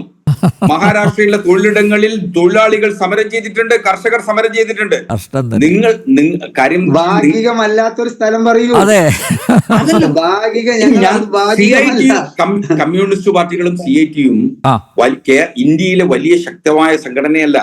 അങ്ങനെയായിരുന്നു എങ്കിൽ ഇന്ത്യയിലാകമാനം ഇന്ത്യ ഭരിക്കേണ്ടിയിരിക്കുന്നത് CPM-ഉം അല്ലെങ്കിൽ കമ്മ്യൂണിസ്റ്റ് പാർട്ടികളും ആവുമായിരുന്നല്ലോ, ഇടതുപക്ഷ പാർട്ടികളും ആയിരുന്നല്ലോ. ഞങ്ങൾക്ക് സ്വാധീനമുള്ള സ്ഥലങ്ങളിൽ ദേശീയ പണിമുടക്കുന്ന കുട്ടിഘോഷിക്കരുതായിരുന്നു.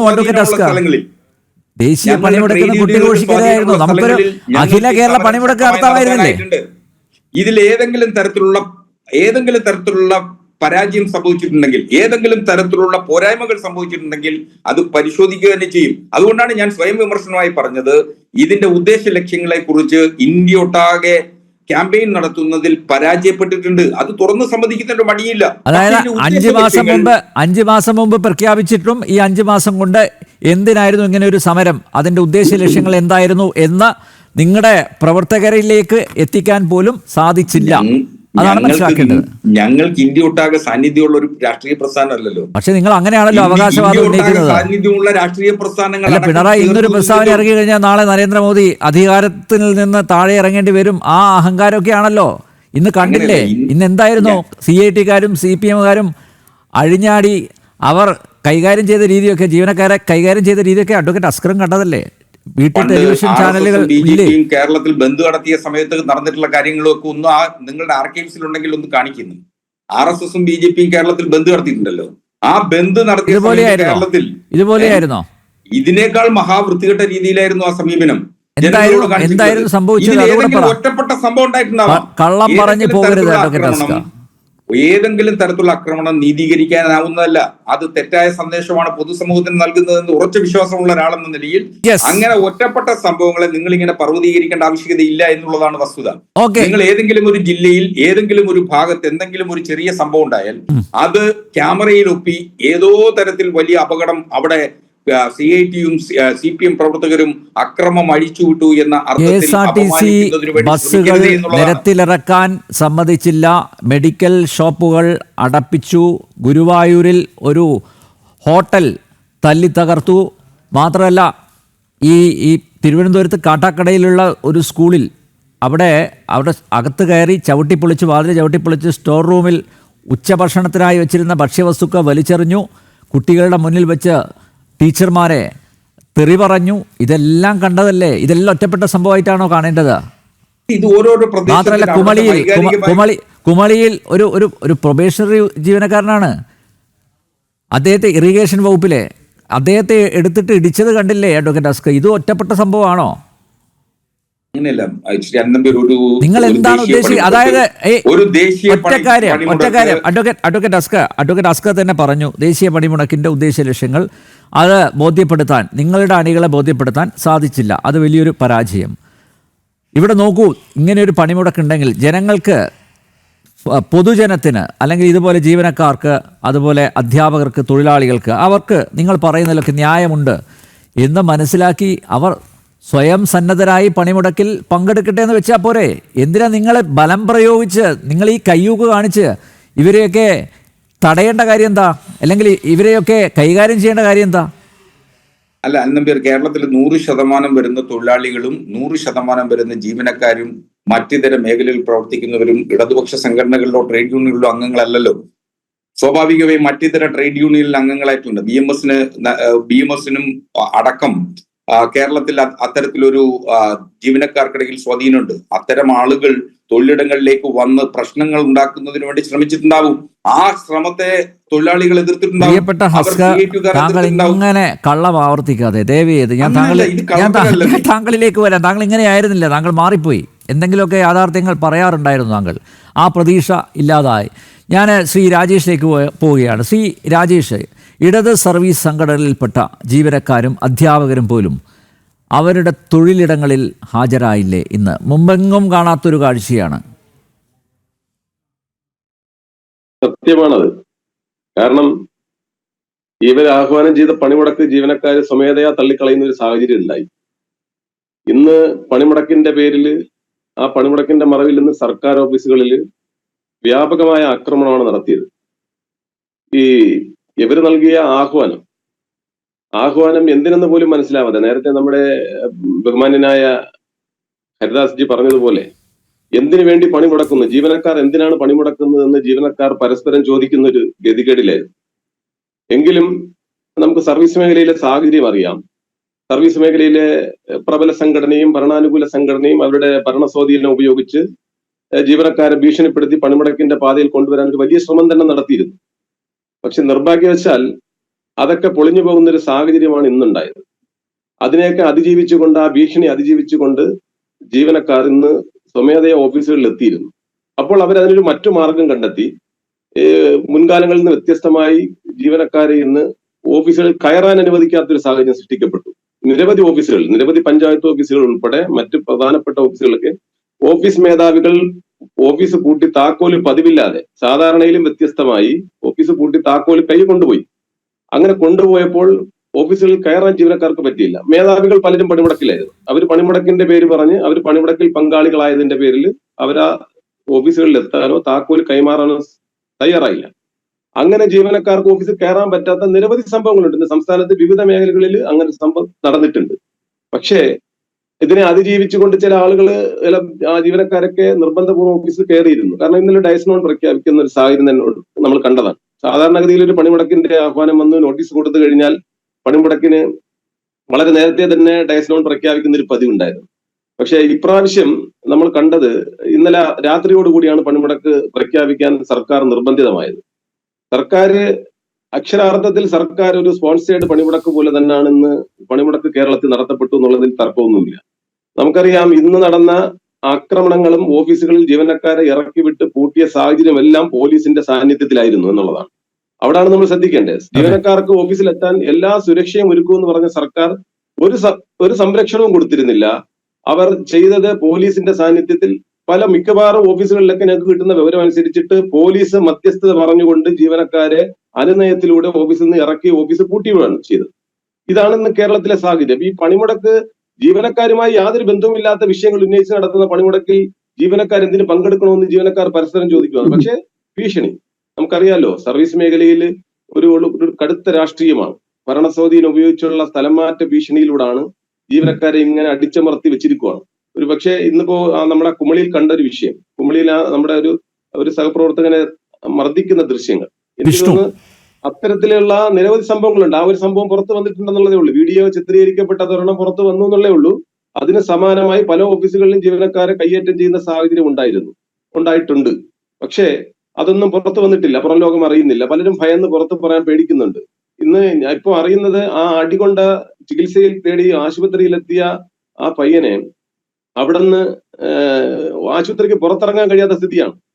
അവിടെ പുറത്ത് മുഴുവൻ ഇടത് പ്രവർത്തകർ തടിച്ചുകൂടി അയാളെ ഭീഷണിപ്പെടുത്തി അവിടെ നിൽക്കുകയാണ്. കാരണം സർവീസിൽ എപ്പോഴും ഈ പുതുതായി സർവീസിൽ പ്രവേശിക്കുന്നവർ ഏത് പണിമുടക്കുണ്ടെങ്കിലും അവരുടെ പ്രവേശന കാലഘട്ടത്തിൽ അത് ആ പണിമുടക്ക് സമയത്ത് ഓഫീസുകളിൽ എത്തുന്ന ഒരു സാഹചര്യം ഉണ്ട്.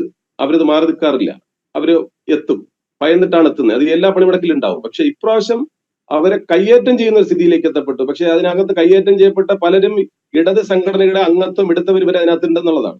ഇന്നത്തെ അതാണ് അതിന്റെ ഒരു പ്രത്യേകത. ഇടത് സംഘത്വം എടുത്ത് സർവീസിൽ പ്രവേശിച്ചവർ പോലും ഇപ്പോൾ ഈ ആക്രമണത്തിന് ഇരയായിട്ടുണ്ട്. ഇതാണ് സർവീസ് മേഖലയിലെ ഇന്നത്തെ ഒരു അവസ്ഥ. പക്ഷെ ഈ പണിമുടക്ക് ഇവര് വിജയമെന്ന് പറയുമ്പോൾ നമ്മൾ ഇതിനോട് ചേർത്ത് വായിക്കേണ്ട ഒരു കാര്യമുണ്ട്. ഈ മറ്റ് വകുപ്പുകളെ താരതമ്യം ചെയ്ത് നോക്കുന്ന സമയത്ത് നമ്മുടെ കോടതികളിൽ ജുഡീഷ്യറി വകുപ്പിൽ ഇന്ന് പണിമുടക്കാത്ത ജീവനക്കാരുടെ എണ്ണം 80% ആളുകൾ ഓഫീസിൽ ഹാജരായിട്ടുണ്ട്. അവിടെ ഇവരുടെ ഭീഷണിയൊന്നും വിലപ്പോകത്തില്ല. ഇവരുടെ യാതൊരു ഭീഷണിയും അവിടെ നടക്കാത്ത സ്ഥലമായതുകൊണ്ട് ജീവനക്കാരെല്ലാം നിർഭയം ജോലിക്കെത്തുന്ന ഒരു സാഹചര്യം ഉണ്ടായി. പക്ഷെ മറ്റു വകുപ്പുകളിൽ അതല്ല സ്ഥിതി. അവിടെ ഈ സ്ഥലം മാറ്റ ഭീഷണിയുടെ പേരിൽ ജീവനക്കാരെ ഭയപ്പെടുത്തി ഇങ്ങനെ പണിമുടക്കിന്റെ ഭാഗമാക്കി നിർത്താൻ വലിയ ശ്രമം നടന്നിട്ടുണ്ട്. പക്ഷെ എന്തായാലും ഈ പണിമുടക്ക് ജീവനക്കാർ സ്വമേധയാ തള്ളിക്കളഞ്ഞിട്ടുണ്ട്. പക്ഷെ ജീവനക്കാർക്ക് നേരെ ഉണ്ടായ ഈ അതിക്രമങ്ങളും അക്രമങ്ങളും തടയുന്നതിൽ ഉത്തരവാദിത്തപ്പെട്ട സർക്കാർ പൂർണ്ണമായി പരാജയപ്പെട്ടു എന്നുള്ളതാണ് ഞങ്ങൾക്ക് ഇതുമായിട്ട് പറയാനുള്ളത്. യെസ് ഇടത് സർവീസ് സംഘടനകളിൽ പെട്ട ജീവനക്കാരും അധ്യാപകരും പോലും അവരുടെ തൊഴിലിടങ്ങളിൽ ഹാജരായി പണിമുടക്കിനെ തള്ളിക്കളഞ്ഞു എന്നത് യാഥാർത്ഥ്യമാണ്. അസ്കർ പറയുന്നത് പോലെ ഇതൊന്നും ഒറ്റപ്പെട്ട സംഭവം അല്ല. ശ്രീജിത്ത് പണിക്ക് എന്തായാലും അഡ്വക്കേറ്റ് അസ്കർ ഒരു കാര്യം തുറന്നു പറഞ്ഞു.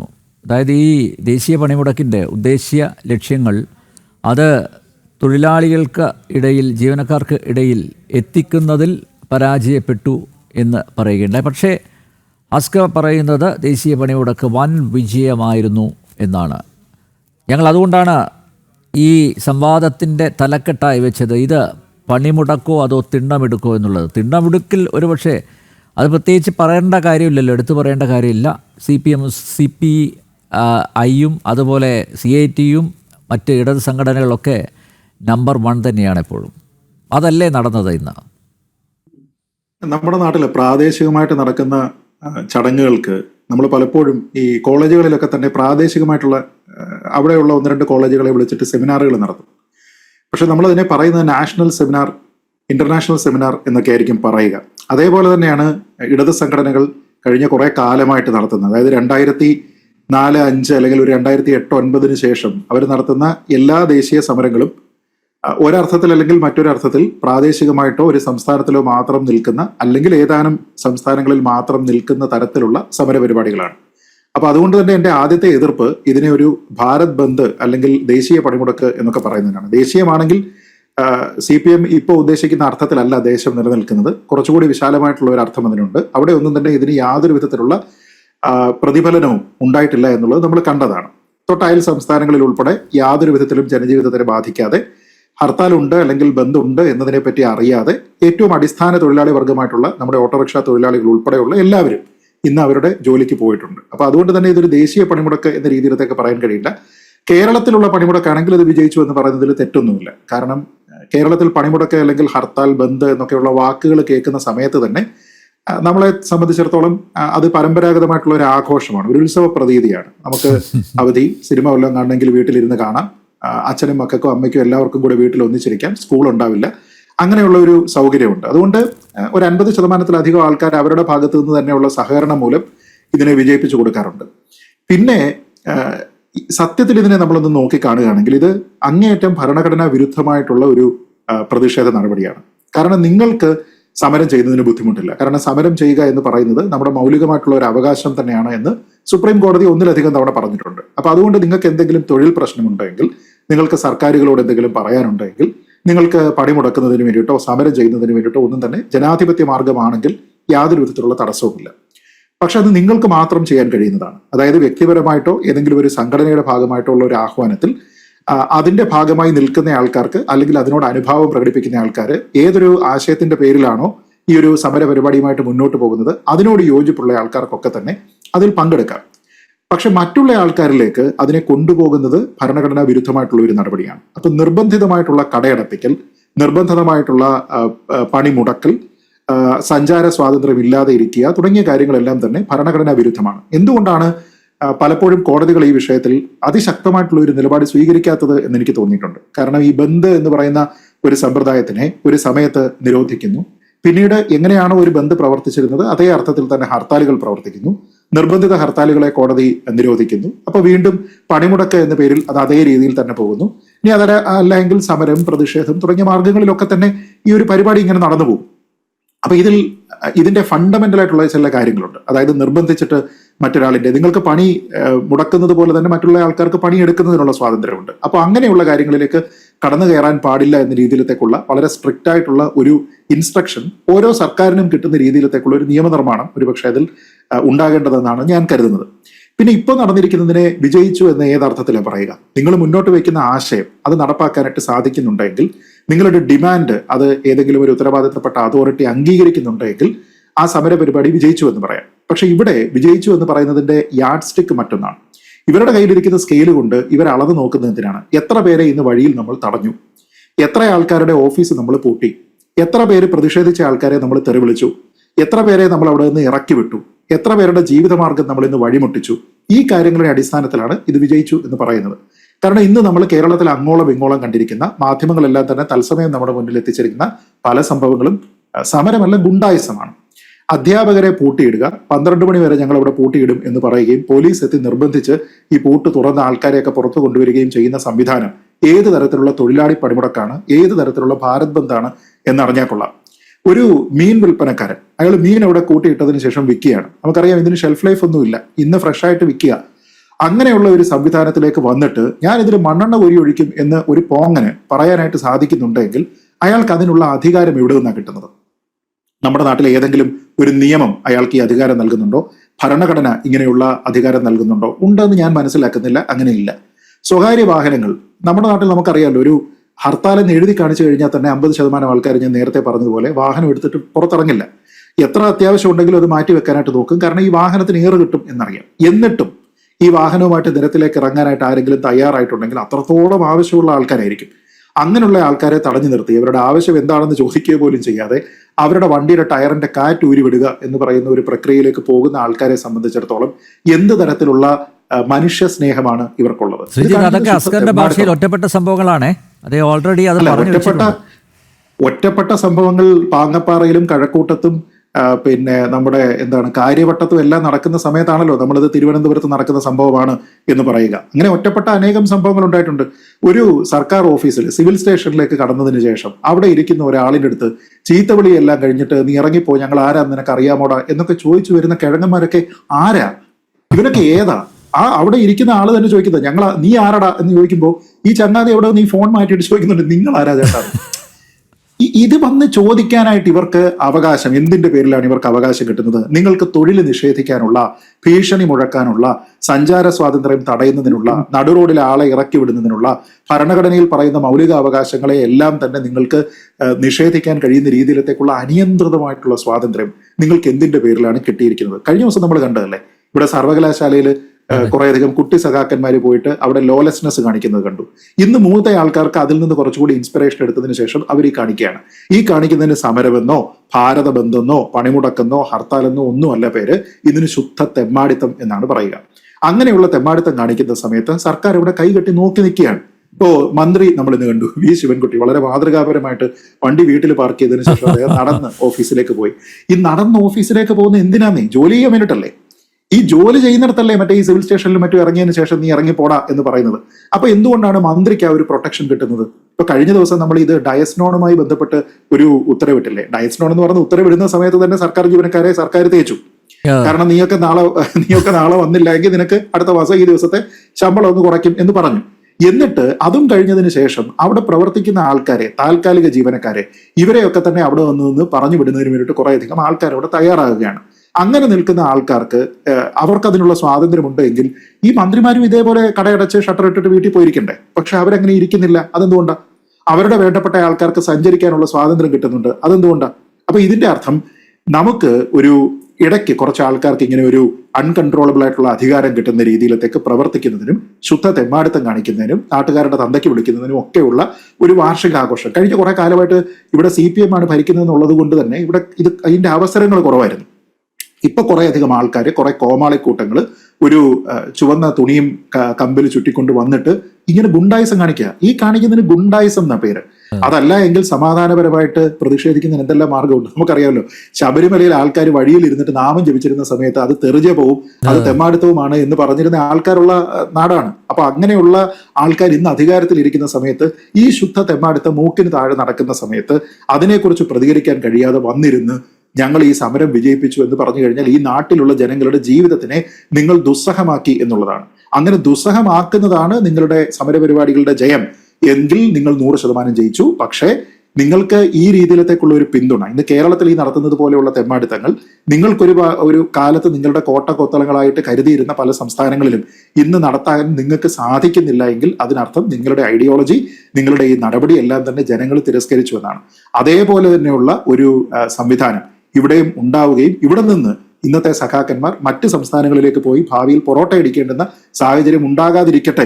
അങ്ങനെ ഉണ്ടാകാതിരിക്കണമെങ്കിൽ കുറച്ചുകൂടി കണ്ണു തുറന്ന് കാത് കൂർപ്പിച്ച് ജനം പറയുന്നത് എന്താണ് എന്ന് കേട്ട് മനസ്സിലാകുക. ഇനി അഥവാ നൂൽ പൊറോട്ട ഉണ്ടാക്കാനാണ് നിങ്ങൾക്ക് താല്പര്യമെങ്കിൽ ഇതൊക്കെ തന്നെ തുടർന്ന് പോകാം എന്നാണ് എനിക്ക് പറയാനുള്ളത്. ഓക്കെ ശംഖു, കേന്ദ്ര സർക്കാർ നയങ്ങൾക്ക് എതിരെ ആയിരുന്നല്ലോ ദേശീയ പണിമുടക്ക് പ്രഖ്യാപിച്ചത്. അപ്പോൾ നേരത്തെ അഡ്വക്കേറ്റ് അസ്കർ പറഞ്ഞത്, അതായത് കോർപ്പറേറ്റ് വൽക്കരണം അത് അവസാനിപ്പിക്കണം, അതുപോലെ ഈ സാമ്പത്തിക അസമത്വം അത് ഇല്ലാതാക്കണം, ഇതൊക്കെയാണ് പ്രധാന ഡിമാൻഡ്. പക്ഷേ ആ ഡിമാൻഡുകൾ അത് കേന്ദ്ര സർക്കാരിൻ്റെ മുന്നിൽ പലവട്ടം അവതരിപ്പിച്ചെങ്കിലും അതിനൊന്നും ഒരു പരിഹാരവും ഉണ്ടായിട്ടില്ല എന്നും പറയുന്നുണ്ട്. ഈ കേന്ദ്ര സർക്കാർ ഇങ്ങനെ ഒരു പൊതു പണിമുടക്കിനെ കുറിച്ച് അറിഞ്ഞു കാണുമോ ശംഖു? കാരണം ഈ രാജ്യത്തിൻ്റെ തെക്കേ അറ്റത്ത് ഒരു കോണിൽ ഇതുപോലെ സമരാഭാസം ഒക്കെ നടന്നിട്ടുണ്ട്. പക്ഷേ അതിനപ്പുറത്തേക്ക് മറ്റ് ഒരു സംസ്ഥാനത്തും ഒരു ചലനം പോലും ഉണ്ടാക്കാൻ സാധിച്ചില്ല. തൊട്ടപ്പുറത്ത് നമ്മുടെ അയൽ സംസ്ഥാനങ്ങളായ കർണാടകത്തിലും അതുപോലെ തമിഴ്നാട്ടിലും പോലും ഒരു ചലനവും ഉണ്ടാക്കാൻ സാധിച്ചിട്ടില്ല. അവിടെയുള്ള ജനങ്ങളുടെ പ്രതികരണവും എടുത്തതാണ്. അവർക്ക് പലർക്കും അറിയില്ല ഇങ്ങനെ ഒരു പൊതുപണിമുടക്കിനെ കുറിച്ച്. കേന്ദ്ര സർക്കാർ ഇത് വല്ലതും അറിഞ്ഞു കാണുമോ ശംഖു? കേന്ദ്ര സർക്കാർ രാജ്യത്ത് നടക്കുന്ന അതിസൂക്ഷ്മമായിട്ടുള്ള പ്രവർത്തനങ്ങൾ വരെ അറിയുന്ന ഒരു സംവിധാനമായതുകൊണ്ട് സ്വാഭാവികമായിട്ട് അവിടെ ഇന്റലിജൻസ് റഡാറിൽ ഇത്തരം ഒരു പ്രവർത്തനവും വന്നു കാണും എന്ന് ഞാൻ പ്രതീക്ഷിക്കുകയാണ്. അതല്ലാതെ ഇത് രാജ്യത്തെ പിടിച്ചു കുലുക്കിയത് കൊണ്ട് ഭരണസിരാ കേന്ദ്രങ്ങളിലുള്ളവരൊക്കെ ഞെട്ടിയിട്ട് എന്താണ് കേരളത്തിൽ നിന്ന് ഒരു പുകപടലം ഉയരുന്നത് എന്ന് നോക്കാൻ മാത്രമുള്ള കരുത്തൊന്നും ഇന്നത്തെ സമരത്തിന്. ഒന്നാമത്തെ ആ പ്രയോഗം തന്നെ ഒരു ഓക്സിമോറനാണ്. ഒരു പണിമുടക്ക് വിജയിക്കുക, ഒരു പണിയിൽ നിങ്ങൾക്ക് വിജയിക്കാൻ പറ്റും, പണിയെടുക്കാതിരിക്കുന്നതിലേക്ക് നിങ്ങൾക്ക് വിജയിക്കാൻ പറ്റുക. നിങ്ങളൊരു പണിയും ചെയ്യുന്നില്ല, വേറെ ആരെക്കൊണ്ട് ഒരു പണി എടുപ്പിക്കുന്നില്ല, അതൊരു സമ്പൂർണ്ണ തോൽവിയല്ലേ? അതിന് ജയമില്ലല്ലോ. സമാധാനപരമായി മർദ്ദിക്കുക, ഈ വെളിച്ചമുള്ള ഇരുട്ട് എന്നൊക്കെ പറയുന്ന പോലത്തെ പ്രയോഗമാണ് പൊതുപണിമുടക്ക് വിജയിക്കുക എന്ന് പറയുന്നത്. പൊതുപണിമുടക്ക് സംസ്ഥാനത്തിന് തന്നെ വലിയ സാമ്പത്തിക ആഘാതം ഉണ്ടാക്കുന്ന, ലക്ഷങ്ങളുടെ കോടികളുടെ വരുമാന നഷ്ടം ഓരോ ദിവസം ഈ സംസ്ഥാനത്തിന് മേലെ അടിച്ചേൽപ്പിക്കുന്ന ഒരു തെറ്റായ മാതൃകയാണ് എന്നത് ഇതിനോടകം തന്നെ എല്ലാ രാഷ്ട്രീയ പാർട്ടികളും തിരിച്ചറിഞ്ഞിട്ട് ഉണ്ടാവേണ്ടതാണ്. ചില ആളുകൾക്ക് വളരെ വൈകിയാണ് വിവേകം ഉണ്ടാവാറുന്നത്. ഏതായാലും ശ്രീമാൻ ഹസ്കർ ഇന്ന് ഇവിടെ പറഞ്ഞ കാര്യങ്ങൾക്ക് വേണ്ടിയിട്ടൊന്നും അല്ല പാർട്ടി പൊതുപണിമുടക്ക് പ്രഖ്യാപിച്ചിട്ടുള്ളത്. അത് എനിക്ക് തോന്നുന്നു ഇത് താഴെ തട്ടിലേക്ക് പോലും ഈ കാര്യവുമായി ബന്ധപ്പെട്ട് കൃത്യമായിട്ടുള്ള ഒരു അവബോധം എത്തിയിട്ടില്ല. ഞാനിന്ന് പല ആളുകളോടും ഈ പണിമുടക്കിന് ഐക്യദാർഢ്യം പ്രഖ്യാപിക്കുന്ന പല ആളുകളോടും ഞാൻ ചോദിച്ചിരുന്നു, എന്താണ് ഇന്നത്തെ പണിമുടക്കിന്റെ ആവശ്യം, എന്താവശ്യം നേടിയെടുക്കുന്നതിന് വേണ്ടിയിട്ടാണ് നിങ്ങൾ ഇങ്ങനെ ഒരു പണിമുടക്ക് നടത്തുന്നത്? എല്ലാവരും പറയുന്നത് കേന്ദ്ര നയങ്ങൾക്കെതിരെ, ഖാദിവൽക്കരണത്തിനെതിരെ, കേന്ദ്ര സർക്കാരിന്റെ കോർപ്പറേറ്റ് ബൂർഷ്വ നയങ്ങൾക്കെതിരെ എന്നൊക്കെയാണ്. പക്ഷെ പൊതുപണിമുടക്ക് പ്രഖ്യാപിച്ചിട്ടുള്ള ഒരു സാഹചര്യം ലേബർ കോഡ് പിൻവലിക്കുക എന്ന് പറഞ്ഞുകൊണ്ടാണ്. ലേബർ കോഡ് നാട്ടിൽ വന്നിട്ടുള്ളതിന്റെ ഒരു സാഹചര്യം നമുക്കറിയാം. അതായത് ഈ രാജ്യത്ത് നിലനിന്നിരുന്ന 29 സെൻട്രൽ ലേബർ ലോകളെ യൂണിഫൈ ചെയ്തുകൊണ്ട്, മോഡേണൈസ് ചെയ്തുകൊണ്ട്, അവയെ കൂടുതൽ സിംപ്ലിഫൈ ചെയ്തുകൊണ്ടാണ് നമ്മൾ 2019-2020 കാലഘട്ടത്തിൽ ലേബർ കോഡുകൾ കൊണ്ടുവരുന്നത്. ഈ ലേബർ കോഡ് കൊണ്ടുവരണമെന്നുള്ള ആവശ്യം ഈ രാജ്യത്ത് എത്രയോ കാലമായിട്ട് നിലനിൽക്കുന്നതാണ്. 1999 അന്നത്തെ മുൻ കേന്ദ്രമന്ത്രിയായിരുന്ന രവീന്ദ്ര വർമ്മയുടെ നേതൃത്വത്തിൽ ഒരു 2ാം തൊഴിൽ കമ്മീഷൻ രൂപീകരിക്കുന്നു. ഈ തൊഴിൽ കമ്മീഷൻ രാജ്യത്ത് അന്ന് നിലനിന്നിരുന്ന 24 തൊഴിൽ നിയമങ്ങളെ പഠിക്കുകയും അതിന്റെ അടിസ്ഥാനത്തിൽ 2002 ജൂണിൽ ഒരു റിപ്പോർട്ട് സമർപ്പിക്കുകയും ചെയ്തു.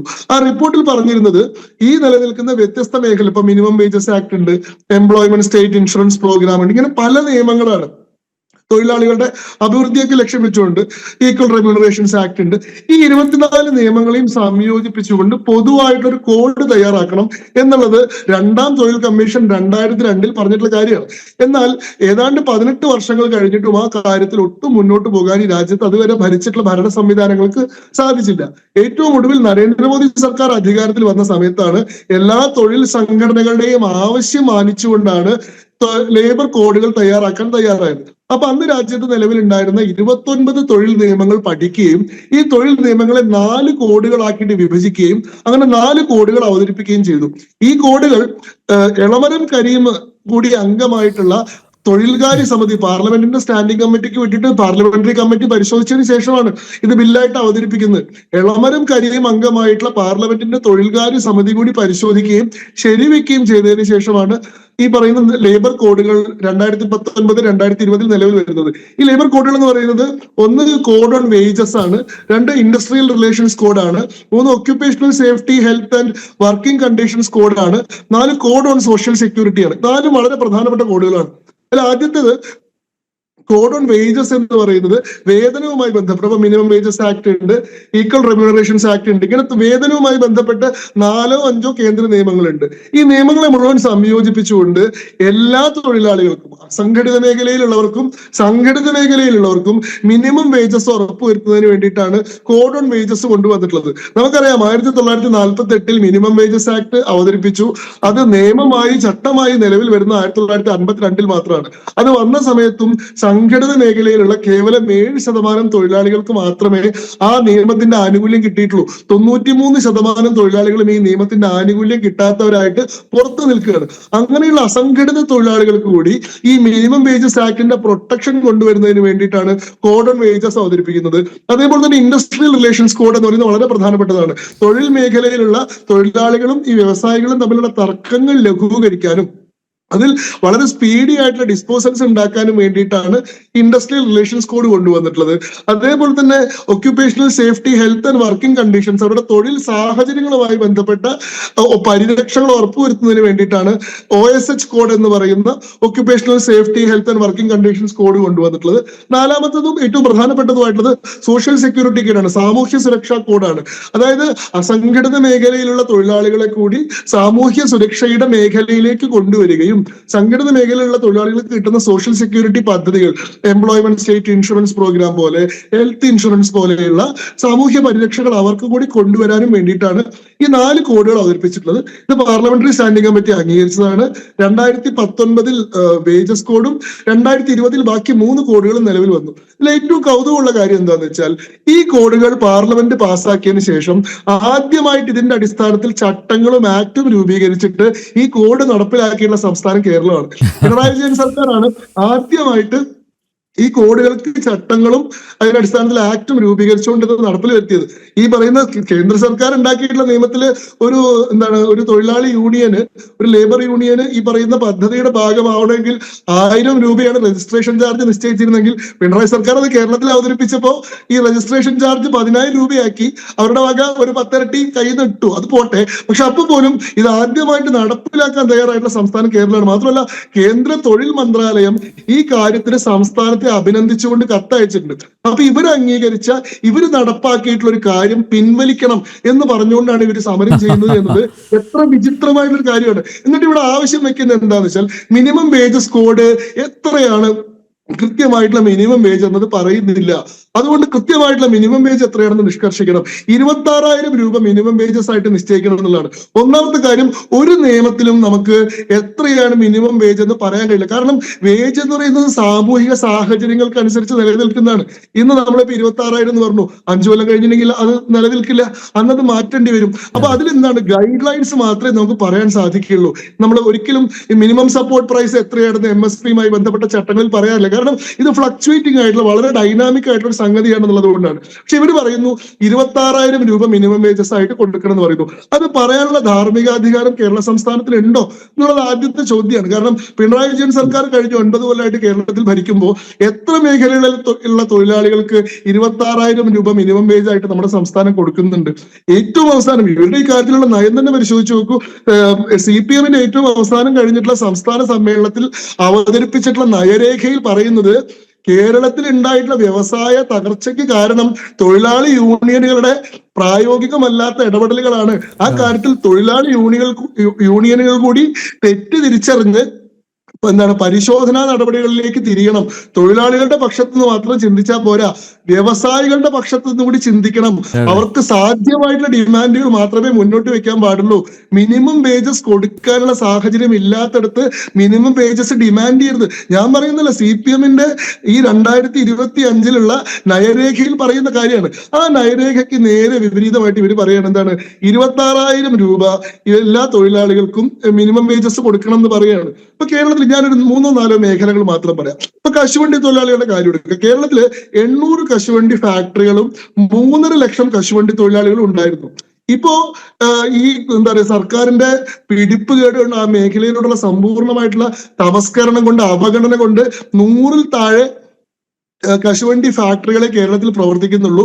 ഇവർക്ക് ഇപ്പൊ കിട്ടുന്ന മിനിമം വേജ് എന്ന് പറയുന്നത് സംസ്ഥാനത്ത് 6,000 രൂപയാണ്. കശുവണ്ടി തൊഴിലാളികൾക്ക് പണി ഉണ്ടെങ്കിൽ കിട്ടുന്ന വേതനം എന്ന് പറയുന്നത് 6,000 രൂപയാണ്. കയർ മേഖലയുടെ കാര്യം എടുത്തു നോക്കൂ. 2018 നിശ്ചയിച്ചിട്ടുള്ള കയർ മേഖലയുടെ മിനിമം വേജസ് 2022 ആയപ്പോൾ അസാധുവായി, അതിന്റെ കാലാവധി കഴിഞ്ഞു. അതുകൊണ്ട് അത് പരിഷ്കരിക്കണമെന്ന ആവശ്യം 2022 മുതൽ നിൽക്കുകയാണ്. ഇതുവരെയായിട്ട് അത് പരിഷ്കരിക്കാൻ തയ്യാറായിട്ടില്ലെന്ന് മാത്രമല്ല, സമ്പൂർണ്ണമായിട്ട് കയർ മേഖല തകർന്നു. തമിഴ്നാട്ടിൽ നിന്ന് ചകിരി കൊണ്ടുവന്നിട്ടാണ് ഇപ്പൊ കേരളത്തിൽ കയർ മേഖല പ്രവർത്തിച്ചുകൊണ്ടിരിക്കുന്നത്. തോട്ടം തൊഴിലാളികളുടെ കാര്യം എടുത്തു നോക്കൂ. തോട്ടം തൊഴിലാളികൾക്ക് ഇപ്പോഴും സംസ്ഥാനത്ത് ദിവസക്കൂലി എന്ന് പറയുന്നത് 500 രൂപയാണ്. ലയങ്ങളിലാണ് അവരിപ്പോഴും താമസിക്കുന്നത്. ഒരു പരിരക്ഷയും, സാമൂഹ്യ സുരക്ഷാ പരിരക്ഷകളും ഇവർക്ക് കിട്ടുന്നില്ല. 500 രൂപ ദിവസക്കൂലിക്ക് ലയങ്ങളിൽ താമസിക്കുന്ന കോൺട്രാക്ട് തൊഴിലാളികളായിട്ട് ഇവരിപ്പോഴും തുടരുകയാണ് സംസ്ഥാനത്ത്. അതേപോലെ തന്നെ മറ്റേ KSRTC-കാരുടെ കാര്യം എടുത്തു നോക്കൂ. KSRTC-യിൽ 4000 ജീവനക്കാര് എംപാനൽ ജീവനക്കാരായിട്ട് ഇവർ ജോലിക്ക് വെച്ചിരുന്നു. അവർക്ക് 400 രൂപയാണ് പെർ ഡേ ശമ്പളം കൊടുത്തിരുന്നത്.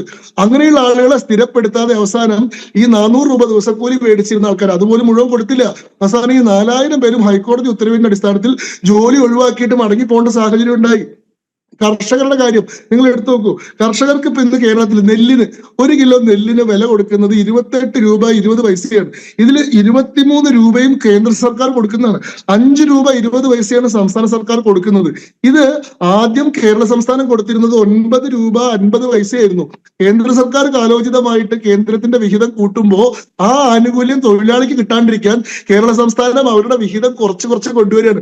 തൊഴിലാളിക്ക് 28 രൂപ കൊടുത്താൽ മതിയല്ലോ. അപ്പൊ കേന്ദ്രം 5 രൂപ കൂട്ടി ഇവിടുന്ന് 5 രൂപ കുറയ്ക്കും. തൊഴിലാളിക്ക് ആ കാശ് കിട്ടരുത്, ആ കാശും കൂടി ഞങ്ങൾക്ക് കിട്ടണം. ഇവരാണ് പറയുന്നത് കർഷക തൊഴിലാളികൾക്ക് മിനിമം വേജസ് വേണം എന്ന് പറയാനുള്ള എന്ത് ധാർമ്മികാധികാരമാണ് ഇവർക്കുള്ളത് എന്നുള്ളത് ചോദിക്കുകയാണ്. കേൾക്കുന്നുണ്ടല്ലോ. കർഷകരുടെ കാര്യം പറയുമ്പോൾ ഒരു കാര്യം കൂടി പറയണം. ഈ നെല്ല് സംഭരണം എന്ന് പറഞ്ഞിട്ട് കർഷകരുടെ നെല്ല് സംഭരിച്ചിട്ട് ഈ PRS എന്താ ചെയ്യുന്നത്? കർഷകന്റെ പേരിൽ കർഷകൻ അറിയാണ്ട് ലോൺ എടുക്കുകയാണ്. എന്നിട്ട് ഈ ലോൺ തിരിച്ചടിക്കാൻ വേണ്ടി നോട്ടീസ് വരുന്ന സമയത്ത് ഈ എന്താണ് നെല്ലും കൊടുത്തു, പൈസ ഇല്ല, ലോണിന്റെ ബാധ്യത വന്നിട്ട് ഈ കർഷകൻ ആത്മഹത്യ ചെയ്യുന്ന സാഹചര്യത്തിൽ ഇവർക്ക് വേണ്ടിയിട്ടുള്ള ഏറ്റവും അടിസ്ഥാനപരമായിട്ടുള്ള മൗലികാവകാശങ്ങൾ സംരക്ഷിക്കാൻ പോലും തയ്യാറാവാത്ത ആളുകൾ അവർ പറയാണ് കർഷകർക്ക് മിനിമം വേജസ് കൊടുക്കണമെന്ന്.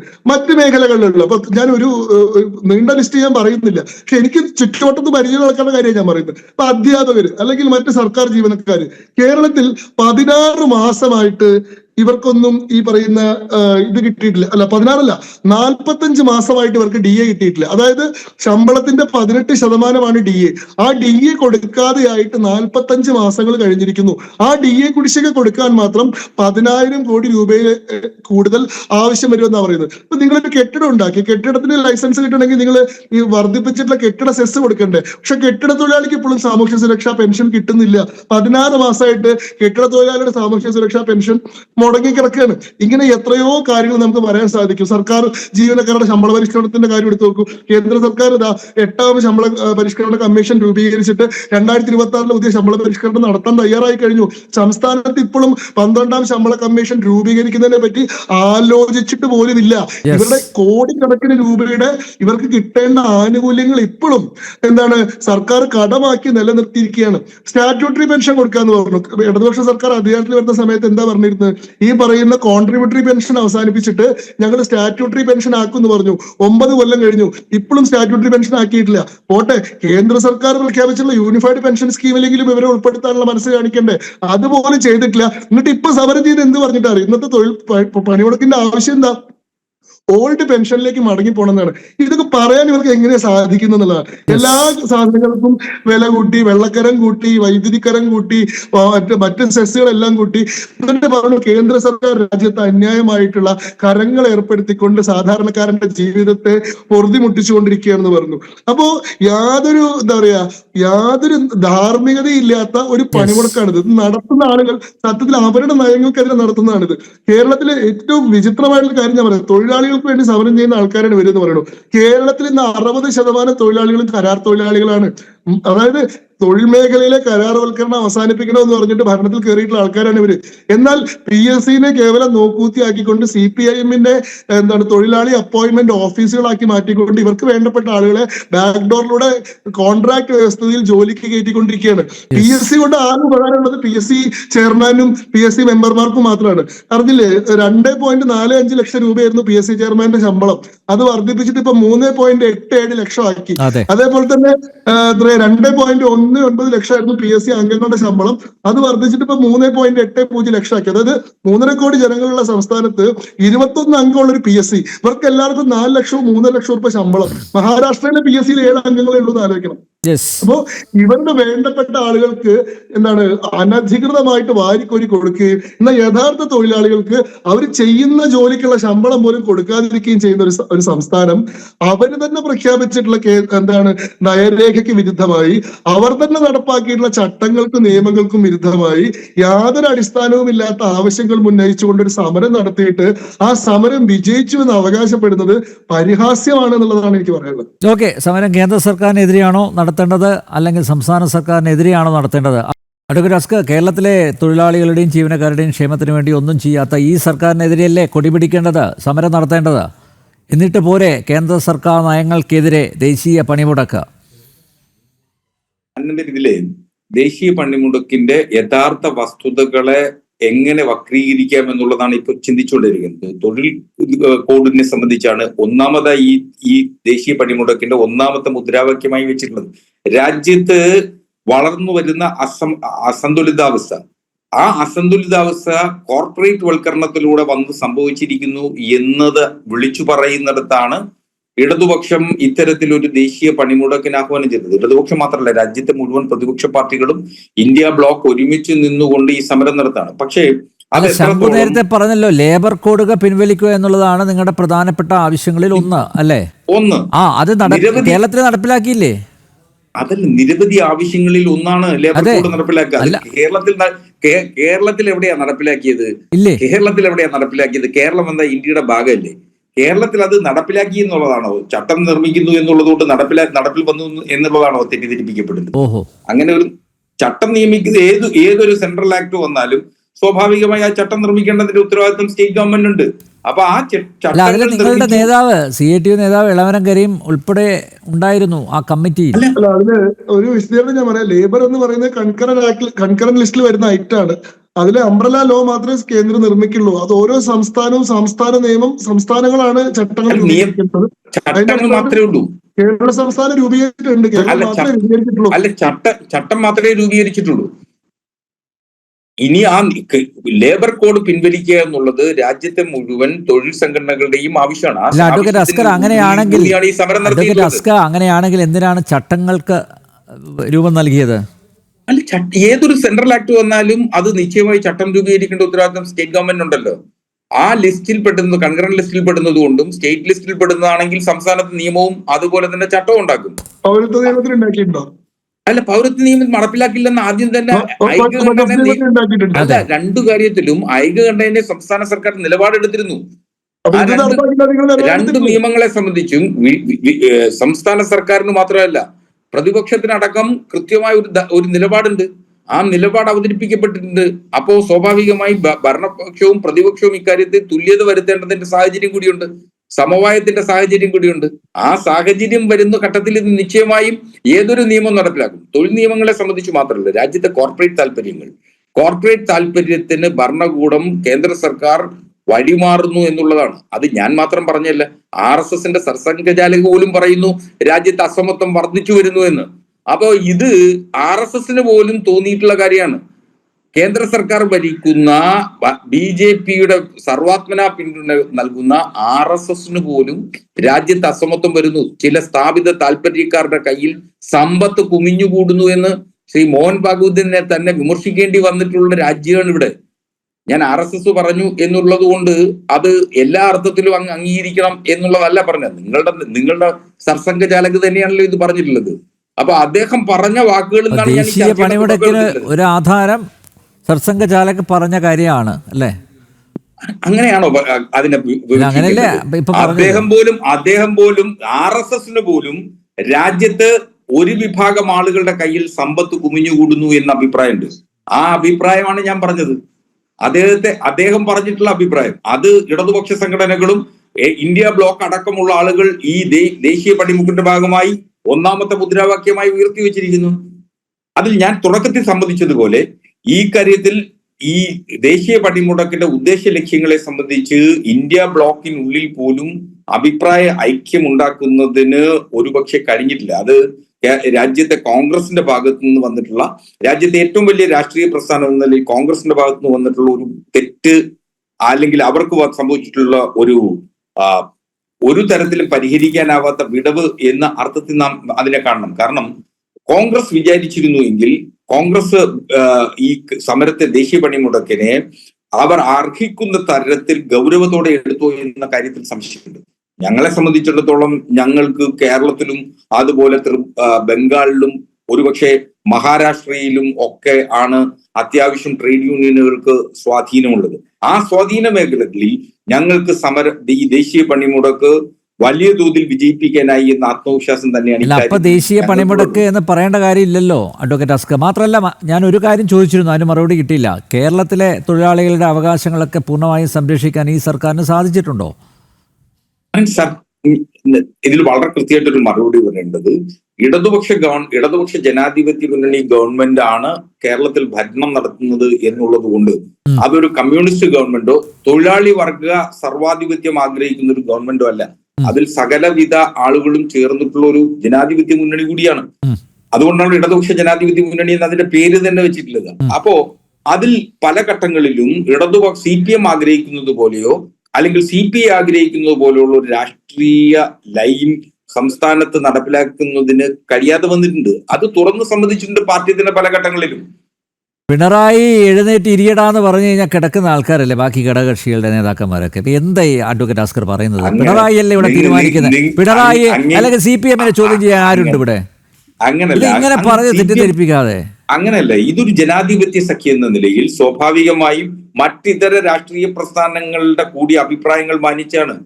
അല്ലാതെ ഏകപക്ഷീയമായി ഞങ്ങൾ നേരത്തെ ഇന്ത്യൻ കാശ്മീരിന്റെ പ്രത്യേക പദവി എടുത്തു കളയുന്നത് പോലെ തന്റെ കീശയിൽ നിന്ന് നിയമം പാസ്സാക്കുന്ന രീതിയല്ല ഞങ്ങൾക്കുള്ളത്. ഞങ്ങളുടെ മുന്നണിയിലെ മറ്റ് ഘടകകക്ഷികളുമായി ആലോചിച്ചുറച്ചാണ് ഓരോ തീരുമാനം എടുക്കുന്നത്. അപ്പൊ ആ മുന്നണിയിലെ ഘടകകക്ഷികൾ പറയുന്ന അഭിപ്രായങ്ങൾ കൂടി സ്വീകരിച്ചുകൊണ്ട് ചിലപ്പോൾ ചില കാര്യങ്ങൾ ഞങ്ങൾക്ക് നടപ്പിലാക്കുന്നതിന് CPM-ന് ഒരുപക്ഷെ നടപ്പിലാക്കണമെന്ന് ആഗ്രഹിക്കുന്ന കാര്യങ്ങൾ നടപ്പിലാക്കുന്നതിന് കഴിയാതെ വന്നിട്ടുണ്ട് ഇടതുപക്ഷ ജനാധിപത്യ മുന്നണി ഗവൺമെന്റിൽ. ഞങ്ങൾക്ക് മാത്രം ഭൂരിപക്ഷം ലഭിക്കുന്ന ഒരു സാഹചര്യത്തിൽ മാത്രമേ CPM ആഗ്രഹിക്കുന്നതിൽ രാഷ്ട്രീയ ലൈൻ തീരുമാനിക്കാനാവൂ എന്നുള്ളത് വസ്തുതാപരമാണ്. പാർട്ടി വിലയിരുത്തിയിട്ടുള്ളതും പാർട്ടി പൊതുജന മധ്യത്തിൽ പറഞ്ഞിട്ടുള്ളതുമാണ് പലപ്പോഴും. അപ്പോൾ അതുകൊണ്ടാണ് ഘടകകക്ഷികൾ ഒക്കെ അവരെയൊക്കെ മാനിക്കേണ്ടത് കൊണ്ടാണ്, അല്ലെങ്കിൽ പൂർണ്ണമായും അംഗീകരിക്കേണ്ടത് കൊണ്ടാണ് പലപ്പോഴും തൊഴിലാളികളുടെ അവകാശങ്ങൾ സംരക്ഷിക്കാൻ സാധിക്കാതെ വരുന്നത്, അല്ലേ? അവരുടെ അഭിപ്രായങ്ങൾ മുഖവിലക്ക് എടുത്ത് അപ്പോൾ അവരുടെ അഭിപ്രായങ്ങൾ തൊഴിലാളി വിരുദ്ധമാണോ? എന്താ മനസ്സിലാക്കേണ്ടത്? അങ്ങനെയാണെങ്കിൽ കഴിഞ്ഞ ദിവസം കേരളത്തിന്റെ ഗതാഗത വകുപ്പ് മന്ത്രി ശ്രീ ഗണേഷ് കുമാർ എന്താ പറഞ്ഞത്? ഡയസ് നോൺ പ്രഖ്യാപിക്കുകയും സർവ KSRTC നിരത്തിലോടുമെന്ന് അവകാശപ്പെട്ടിരുന്നു. പക്ഷെ നടന്നോ? ഇല്ല. അദ്ദേഹത്തിന് അത് അവകാശപ്പെടാം. അദ്ദേഹത്തിന്റെ രാഷ്ട്രീയ പ്രസ്ഥാനത്തെ സംബന്ധിച്ചിടത്തോളം അദ്ദേഹത്തിന്റെ സമീപനം എന്ന് ഗണേഷ് പറഞ്ഞതിന് വഴങ്ങി കൊടുക്കണ്ടേ? ഒരു ഘടകകക്ഷി നേതാവല്ലേ പറഞ്ഞത്, മന്ത്രി കൂടിയാണ് പറയുന്നത്. വലതുപക്ഷ സമീപനാണ് ഞങ്ങളുടെ. അപ്പൊ തന്നെ വരട്ടിയല്ലോ കൺവീനർ, അപ്പൊ തന്നെ വരട്ടിയല്ലോ ഇടതുമുന്നണി ഗവൺമെന്റിന് അക്കാര്യത്തിൽ തീരുമാനം എടുക്കാൻ കഴിയും. പക്ഷെ CITU നടത്തുന്ന ഒരു ദേശീയ പണിമുടക്കിൽ, CPM അടക്കം പിന്തുണ നൽകുന്ന ഒരു ദേശീയ പണിമുടക്കിൽ ഗണേഷ് കുമാർ വിചാരിക്കുന്ന തരത്തിലൊരു തീരുമാനം ഉണ്ടാകാൻ കഴിയില്ല എന്നുള്ളതാണ് വസ്തുത. അതാണല്ലോ നമ്മൾ അനുഭവിച്ചത്. ശരി ശ്രീജിത്ത്, സർക്കാർ സ്പോൺസേഡ് പണിമുടക്കായതുകൊണ്ട് കേരളത്തിലെ പോലീസ് എന്തായാലും ഈ ഗുണ്ടായിസം അഴിച്ചുവിട്ടവർക്കെതിരെ കേസെടുക്കാനുള്ള സാധ്യത കുറവാണ്. നമുക്കറിയാം, നേരത്തെ തന്നെ ഈ പൊതുപണിമുടക്കിൻ്റെയും അതുപോലെ ഹർത്താലിൻ്റെയും ഒക്കെ മറവിൽ ആക്രമണം അഴിച്ച് വിടുന്നവർക്കെതിരെ കർശന നടപടികൾ ഹൈക്കോടതിയുടെ ഭാഗത്തു നിന്നുണ്ടായിരുന്നു. ചില കൃത്യമായിട്ടുള്ള നിർദ്ദേശങ്ങൾ, നിയന്ത്രണങ്ങൾ ഒക്കെ ഏർപ്പെടുത്തിയിരുന്നു. കോടതിക്ക് കുറച്ചുകൂടി കടുപ്പിക്കേണ്ടതല്ലേ? ഇങ്ങനെ വിട്ടാൽ മതിയോ? നിശ്ചയമായും അത് കുറച്ചുകൂടി കടുത്ത നിലപാട് ഈ വിഷയത്തിൽ ഉണ്ടാകേണ്ടതാണ്. അതിനുവേണ്ടി കൃത്യമായ ഡയറക്ഷൻസ് സംസ്ഥാനങ്ങൾക്ക് നൽകേണ്ടതുമാണ്. പ്രത്യേകിച്ച് ഇതൊക്കെ തന്നെ നേരത്തെ കൂട്ടി പ്രഖ്യാപിക്കുന്നുണ്ടല്ലോ. പണ്ട് പറയുന്നത് പോലെയുള്ള വാട്സാപ്പ് വഴി ആഹ്വാനം ചെയ്തിട്ടുള്ള പണിമുടക്കോ ഹർത്താലോ ഒന്നും അല്ലല്ലോ ഇപ്പം നടക്കുന്നത്. അപ്പോൾ അതുകൊണ്ട് നേരത്തെ തന്നെ ഇത് ഡിക്ലെയർ ചെയ്യുന്നതാണ്. അതുകൊണ്ട് തന്നെ അത് ഒരു തരത്തിലും പൊതുജനങ്ങളുടെ ജീവിതത്തിനെയോ അല്ലെങ്കിൽ അവർക്ക് തൊഴിലെടുക്കുന്നതിനുള്ള അവരുടെ സ്വാതന്ത്ര്യത്തിനെയോ സഞ്ചാര സ്വാതന്ത്ര്യത്തിനെയോ ഒന്നും തന്നെ ഒരു തരത്തിലും ബാധിക്കുന്നില്ല എന്ന് ഉറപ്പുവരുത്തുന്നതിൻ്റെ ഭാഗമായി ഇനിയെങ്കിലും കൃത്യമായിട്ടുള്ള ഇൻസ്ട്രക്ഷൻസ് സർക്കാരിന് നൽകേണ്ടതാണ്. ഇപ്പോൾ തന്നെ നമുക്കറിയാം, ഈ ഡയസ് നോൺ പ്രഖ്യാപിക്കുന്ന സമയത്ത് ആ സർക്കുലറിന്റെ ഭാഗമായിട്ട് തന്നെ പറയുന്ന കാര്യം ജീവനക്കാർ ജോലിക്ക് ഹാജരാകുന്നവർക്ക് അതിനുള്ള പ്രൊട്ടക്ഷൻ കൊടുക്കണം എന്ന് തന്നെയാണ്. എന്ന് വെച്ചാൽ തത്വത്തിൽ സർക്കാർ ഉൾപ്പെടെ പറയുന്നത് ആൾക്കാരാരെങ്കിലും ജോലിക്കായിട്ട് ഒരു പണിമുടക്ക് ദിവസം വരുന്നുണ്ടെങ്കിൽ അവർക്ക് പ്രവർത്തന സ്വാതന്ത്ര്യം അവിടെ ഉണ്ടാകണമെന്നാണ്. അപ്പോൾ അവിടെ പൊടുന്നനെ അവരിങ്ങനെ പ്രത്യക്ഷപ്പെടുകയല്ലല്ലോ. അവര് സ്വന്തമായിട്ടുള്ള ഗതാഗത മാർഗങ്ങൾ ഉപയോഗിച്ചുകൊണ്ടാണ് ആ സമയത്ത് അവരെത്തുന്നത്. പക്ഷെ അവിടെ തന്നെ വഴിയിൽ വെച്ച് തന്നെ അവരെ ബ്ലോക്ക് ചെയ്യുന്നതിന് വേണ്ടിയിട്ടും അവരുടെ വാഹനം വേണമെങ്കിൽ വാൻഡലൈസ് ചെയ്യുന്നതിനും ഒക്കെയുള്ള സംവിധാനമുണ്ട്. അതിനോടൊപ്പമാണ് സ്ത്രീകൾ ഉൾപ്പെടെയുള്ള ആൾക്കാർക്കെതിരെ ഉണ്ടാകുന്ന ഈ രീതിയിലത്തേക്കുള്ള അവഹേളനം, തെറിവിളിക്കൽ, ഈ പരിപാടികളെല്ലാം ഉണ്ട്. ഇപ്പോൾ സാധാരണക്കാരെ സംബന്ധിച്ചിടത്തോളം ഇങ്ങനെ പെട്ടെന്ന് ഇതിനോട് പ്രതികരിക്കുക എന്ന് പറയുന്നത് എളുപ്പമല്ല. ഇപ്പം ഞാൻ നേരത്തെ സൂചിപ്പിച്ചതുപോലെ സിവിൽ സ്റ്റേഷനിലെ ഒരു ജീവനക്കാരൻ ഈ രീതിയിൽ അതിശക്തമായിട്ട് പ്രതികരിക്കുന്നുണ്ട്. അദ്ദേഹത്തിന്റെ കസേരയിൽ നിന്ന് ഒരു ഇഞ്ച് പോലും അനങ്ങാതെ അവിടെ നിന്നിട്ട് നീയൊക്കെ ഏതാ എന്ന രീതിയിലത്തേക്ക് ചോദിക്കുകയാണ്. അതേ രീതിയിലത്തേക്കുള്ള തൻ്റെ ഇടം എല്ലാവരും കാണിക്കണം എന്ന് നമ്മൾ ആഗ്രഹിക്കുമ്പോഴും എല്ലാ ആൾക്കാർക്കും പ്രാക്ടിക്കലായിട്ടുള്ള പല ഗ്രൗണ്ട്സും നമ്മൾ പരിശോധിച്ചു കഴിഞ്ഞാൽ അതിന് സാധിക്കണമെന്നില്ല. ഇന്ന് തന്നെ കണ്ടു ഒരു ഓട്ടോറിക്ഷ തൊഴിലാളി, എനിക്ക് തോന്നുന്നു കോഴിക്കോട് ജില്ലയിലാണെന്ന് തോന്നുന്നു, ഒരു ഓട്ടോറിക്ഷ തൊഴിലാളിയോട് ഇതേപോലെ കുറേയധികം ആൾക്കാർ ഇങ്ങനെ വട്ടം കൂടി അയാളെ ജോലിയിൽ നിന്ന് പിന്തിരിപ്പിക്കുന്ന സമയത്ത് അയാൾ ചോദ്യം ചെയ്യുന്നുണ്ട്. അങ്ങനെ ചോദ്യം ചെയ്യുന്ന ആൾക്കാർ ഇവിടെ കൂടുതലായിട്ട് ഉണ്ടായി വരണം. എനിക്ക് തോന്നുന്നത് ഒരു പക്ഷേ ഇത്തവണ മുമ്പൊക്കെ ഉണ്ടായിരുന്നതിനേക്കാൾ കുറച്ചുകൂടി ആൾക്കാർക്ക് ഒരു കൺട്രോൾ പല സ്ഥലങ്ങളിലും ഉണ്ടായിരുന്നു. ഒന്നുമല്ലെങ്കിലും ഇങ്ങനെ ചോദ്യം ചെയ്യുന്നതിന് വേണ്ടി തയ്യാറായിട്ടുള്ള ആൾക്കാരുണ്ട്. ഇവര് കടയടപ്പിക്കാനായിട്ട് വരും എന്ന് കരുതി അറിഞ്ഞു തന്നെ കട തുറന്നു വെച്ചിരിക്കുന്ന ആൾക്കാരുണ്ട്. ഞാൻ പറയുന്നത് അങ്ങനെയുള്ള ആൾക്കാരെ കൂടി സംരക്ഷിക്കുന്ന രീതിയിലത്തേക്കുള്ള ഒരു ഓർഡർ അത് ഉണ്ടായിക്കഴിഞ്ഞാൽ നല്ലതാണ്. ഇപ്പൊ കഴിഞ്ഞ ദിവസം കോൺഗ്രസിന്റെ ഒരു പ്രഖ്യാപനം കണ്ടു. ഹർത്താലുമായി ബന്ധപ്പെട്ട് ഒരു നടപടികളും ഒരു തീരുമാനങ്ങളും ഇനി കൈക്കൊള്ളില്ല, ഹർത്താൽ നടപടികളുമായി മുന്നോട്ട് പോവില്ല എന്ന്. ഞാൻ പറയുന്നത് ഉത്തരവാദിത്തപ്പെട്ട എല്ലാ രാഷ്ട്രീയ സംഘടനകളും ഇത് തന്നെ സ്വീകരിക്കണം. അതായത് ഇത് ഒരു ജനാധിപത്യ മാർഗമല്ല. നമുക്ക് സ്വയമേവ പണിമുടക്കുന്നതിനുള്ള അവകാശം ഉണ്ടായിരിക്കും. പക്ഷേ പൊതുനിരത്തിലിറങ്ങി ഗതാഗതം തടസ്സപ്പെടുത്തുന്നതിനും സഞ്ചാര സ്വാതന്ത്ര്യം ഇല്ലാതാക്കുന്നതിനും പണിയെടുക്കാൻ പോകുന്ന ആൾക്കാരെ പണിമുടക്കുന്നതിനുമുള്ള സ്വാതന്ത്ര്യം നമുക്കില്ല. അത് ഭരണഘടനാ വിരുദ്ധമാണ്. ഇപ്പൊ എന്തിനും ഏതിനും ജനാധിപത്യം, സ്വാതന്ത്ര്യം, സോഷ്യലിസം, സമത്വം എന്നൊക്കെ പറയുന്ന ആൾക്കാർക്ക് ഈ രീതിയിലത്തേക്കുള്ള സ്ഥിതി സമത്വം നമ്മുടെ സമൂഹത്തിൽ നടപ്പാക്കുന്നതിന് സാധിക്കുന്നില്ല എന്നുള്ള ഒരു വശമുണ്ട്. അപ്പൊ ഇങ്ങനെ നിയമത്തിനെ കയ്യിലെടുത്തുകൊണ്ടുള്ള ഒരു സമരമാർഗവും അനുവദിക്കാൻ പാടില്ലാത്തതാണ്. ഇപ്പൊ ഈ ഒരു ലേബർ ലോസ് എല്ലാം തന്നെ കോഡിഫൈ ചെയ്ത് വന്നിരിക്കുന്ന ഒരു സാഹചര്യത്തിൽ എന്തിനു വേണ്ടിയിട്ടാണ് അതിനെ എതിർക്കുന്നത് എന്നതിനെ കുറിച്ച് സുവ്യക്തമായിട്ട് പറഞ്ഞിരിക്കുന്ന ഒരു ഇടത് നേതാവും ഉണ്ടെന്ന് ഞാൻ കരുതുന്നില്ല. അതുകൊണ്ട് തന്നെ എന്തിനാണ് ഈ വഴിയിൽ ആളെ തടയുന്നത് എന്നും എന്തുകൊണ്ട് നമ്മളിത് ജോലി ചെയ്യരുത് എന്നതിനെ കുറിച്ച് കൃത്യമായിട്ട് ആൾക്കാരോട് വിശദീകരിക്കുന്നത് നമ്മൾ കണ്ടില്ല. ഈ കണ്ടിരിക്കുന്ന വീഡിയോകളിലെല്ലാം പറയുന്നത് ഈ ബെഞ്ചിലും ഡെസ്കിലും കഥകിലും ഒക്കെ തട്ടിയതിനു ശേഷം ഇറങ്ങിപ്പോയി ഇവിടെ ഇരിക്കുന്നതിന്റെ കാരണം എന്താണ് എന്നാണ്. അപ്പോൾ ഒരു താൽക്കാലിക ജീവനക്കാരന് പോലും, ദിവസവേതനത്തിലുള്ള അല്ലെങ്കിൽ ഒരു കോൺട്രാക്ട് സ്റ്റാഫിന് പോലും ഈ രീതിയിലത്തേക്കുള്ള ഒരു പ്രൊട്ടക്ഷൻ അതിൽ നിന്ന് കിട്ടുന്നില്ല. അതായത് അയാള് ഒരു റീസൺ ഇല്ലാത്ത ഒരു ആബ്സെൻസ് ആണ് എങ്കിൽ അയാളുടെ തൊഴിലിനെ അത് സാരമായി, മറ്റുള്ള ആൾക്കാരെക്കാൾ കൂടുതൽ സാരമായി ബാധിക്കാനുള്ള സാധ്യതയുണ്ട് എന്നുള്ള ഒരു കാര്യം പോലും ഇവർ പരിഗണിക്കുന്നില്ല. അപ്പൊ കാലഹരണപ്പെട്ട നിയമങ്ങളെ പരിഷ്കരിച്ച് അതിനെ ഏകോപിപ്പിക്കുന്ന ഒരു സംവിധാനമാണോ നമുക്ക് വേണ്ടത്?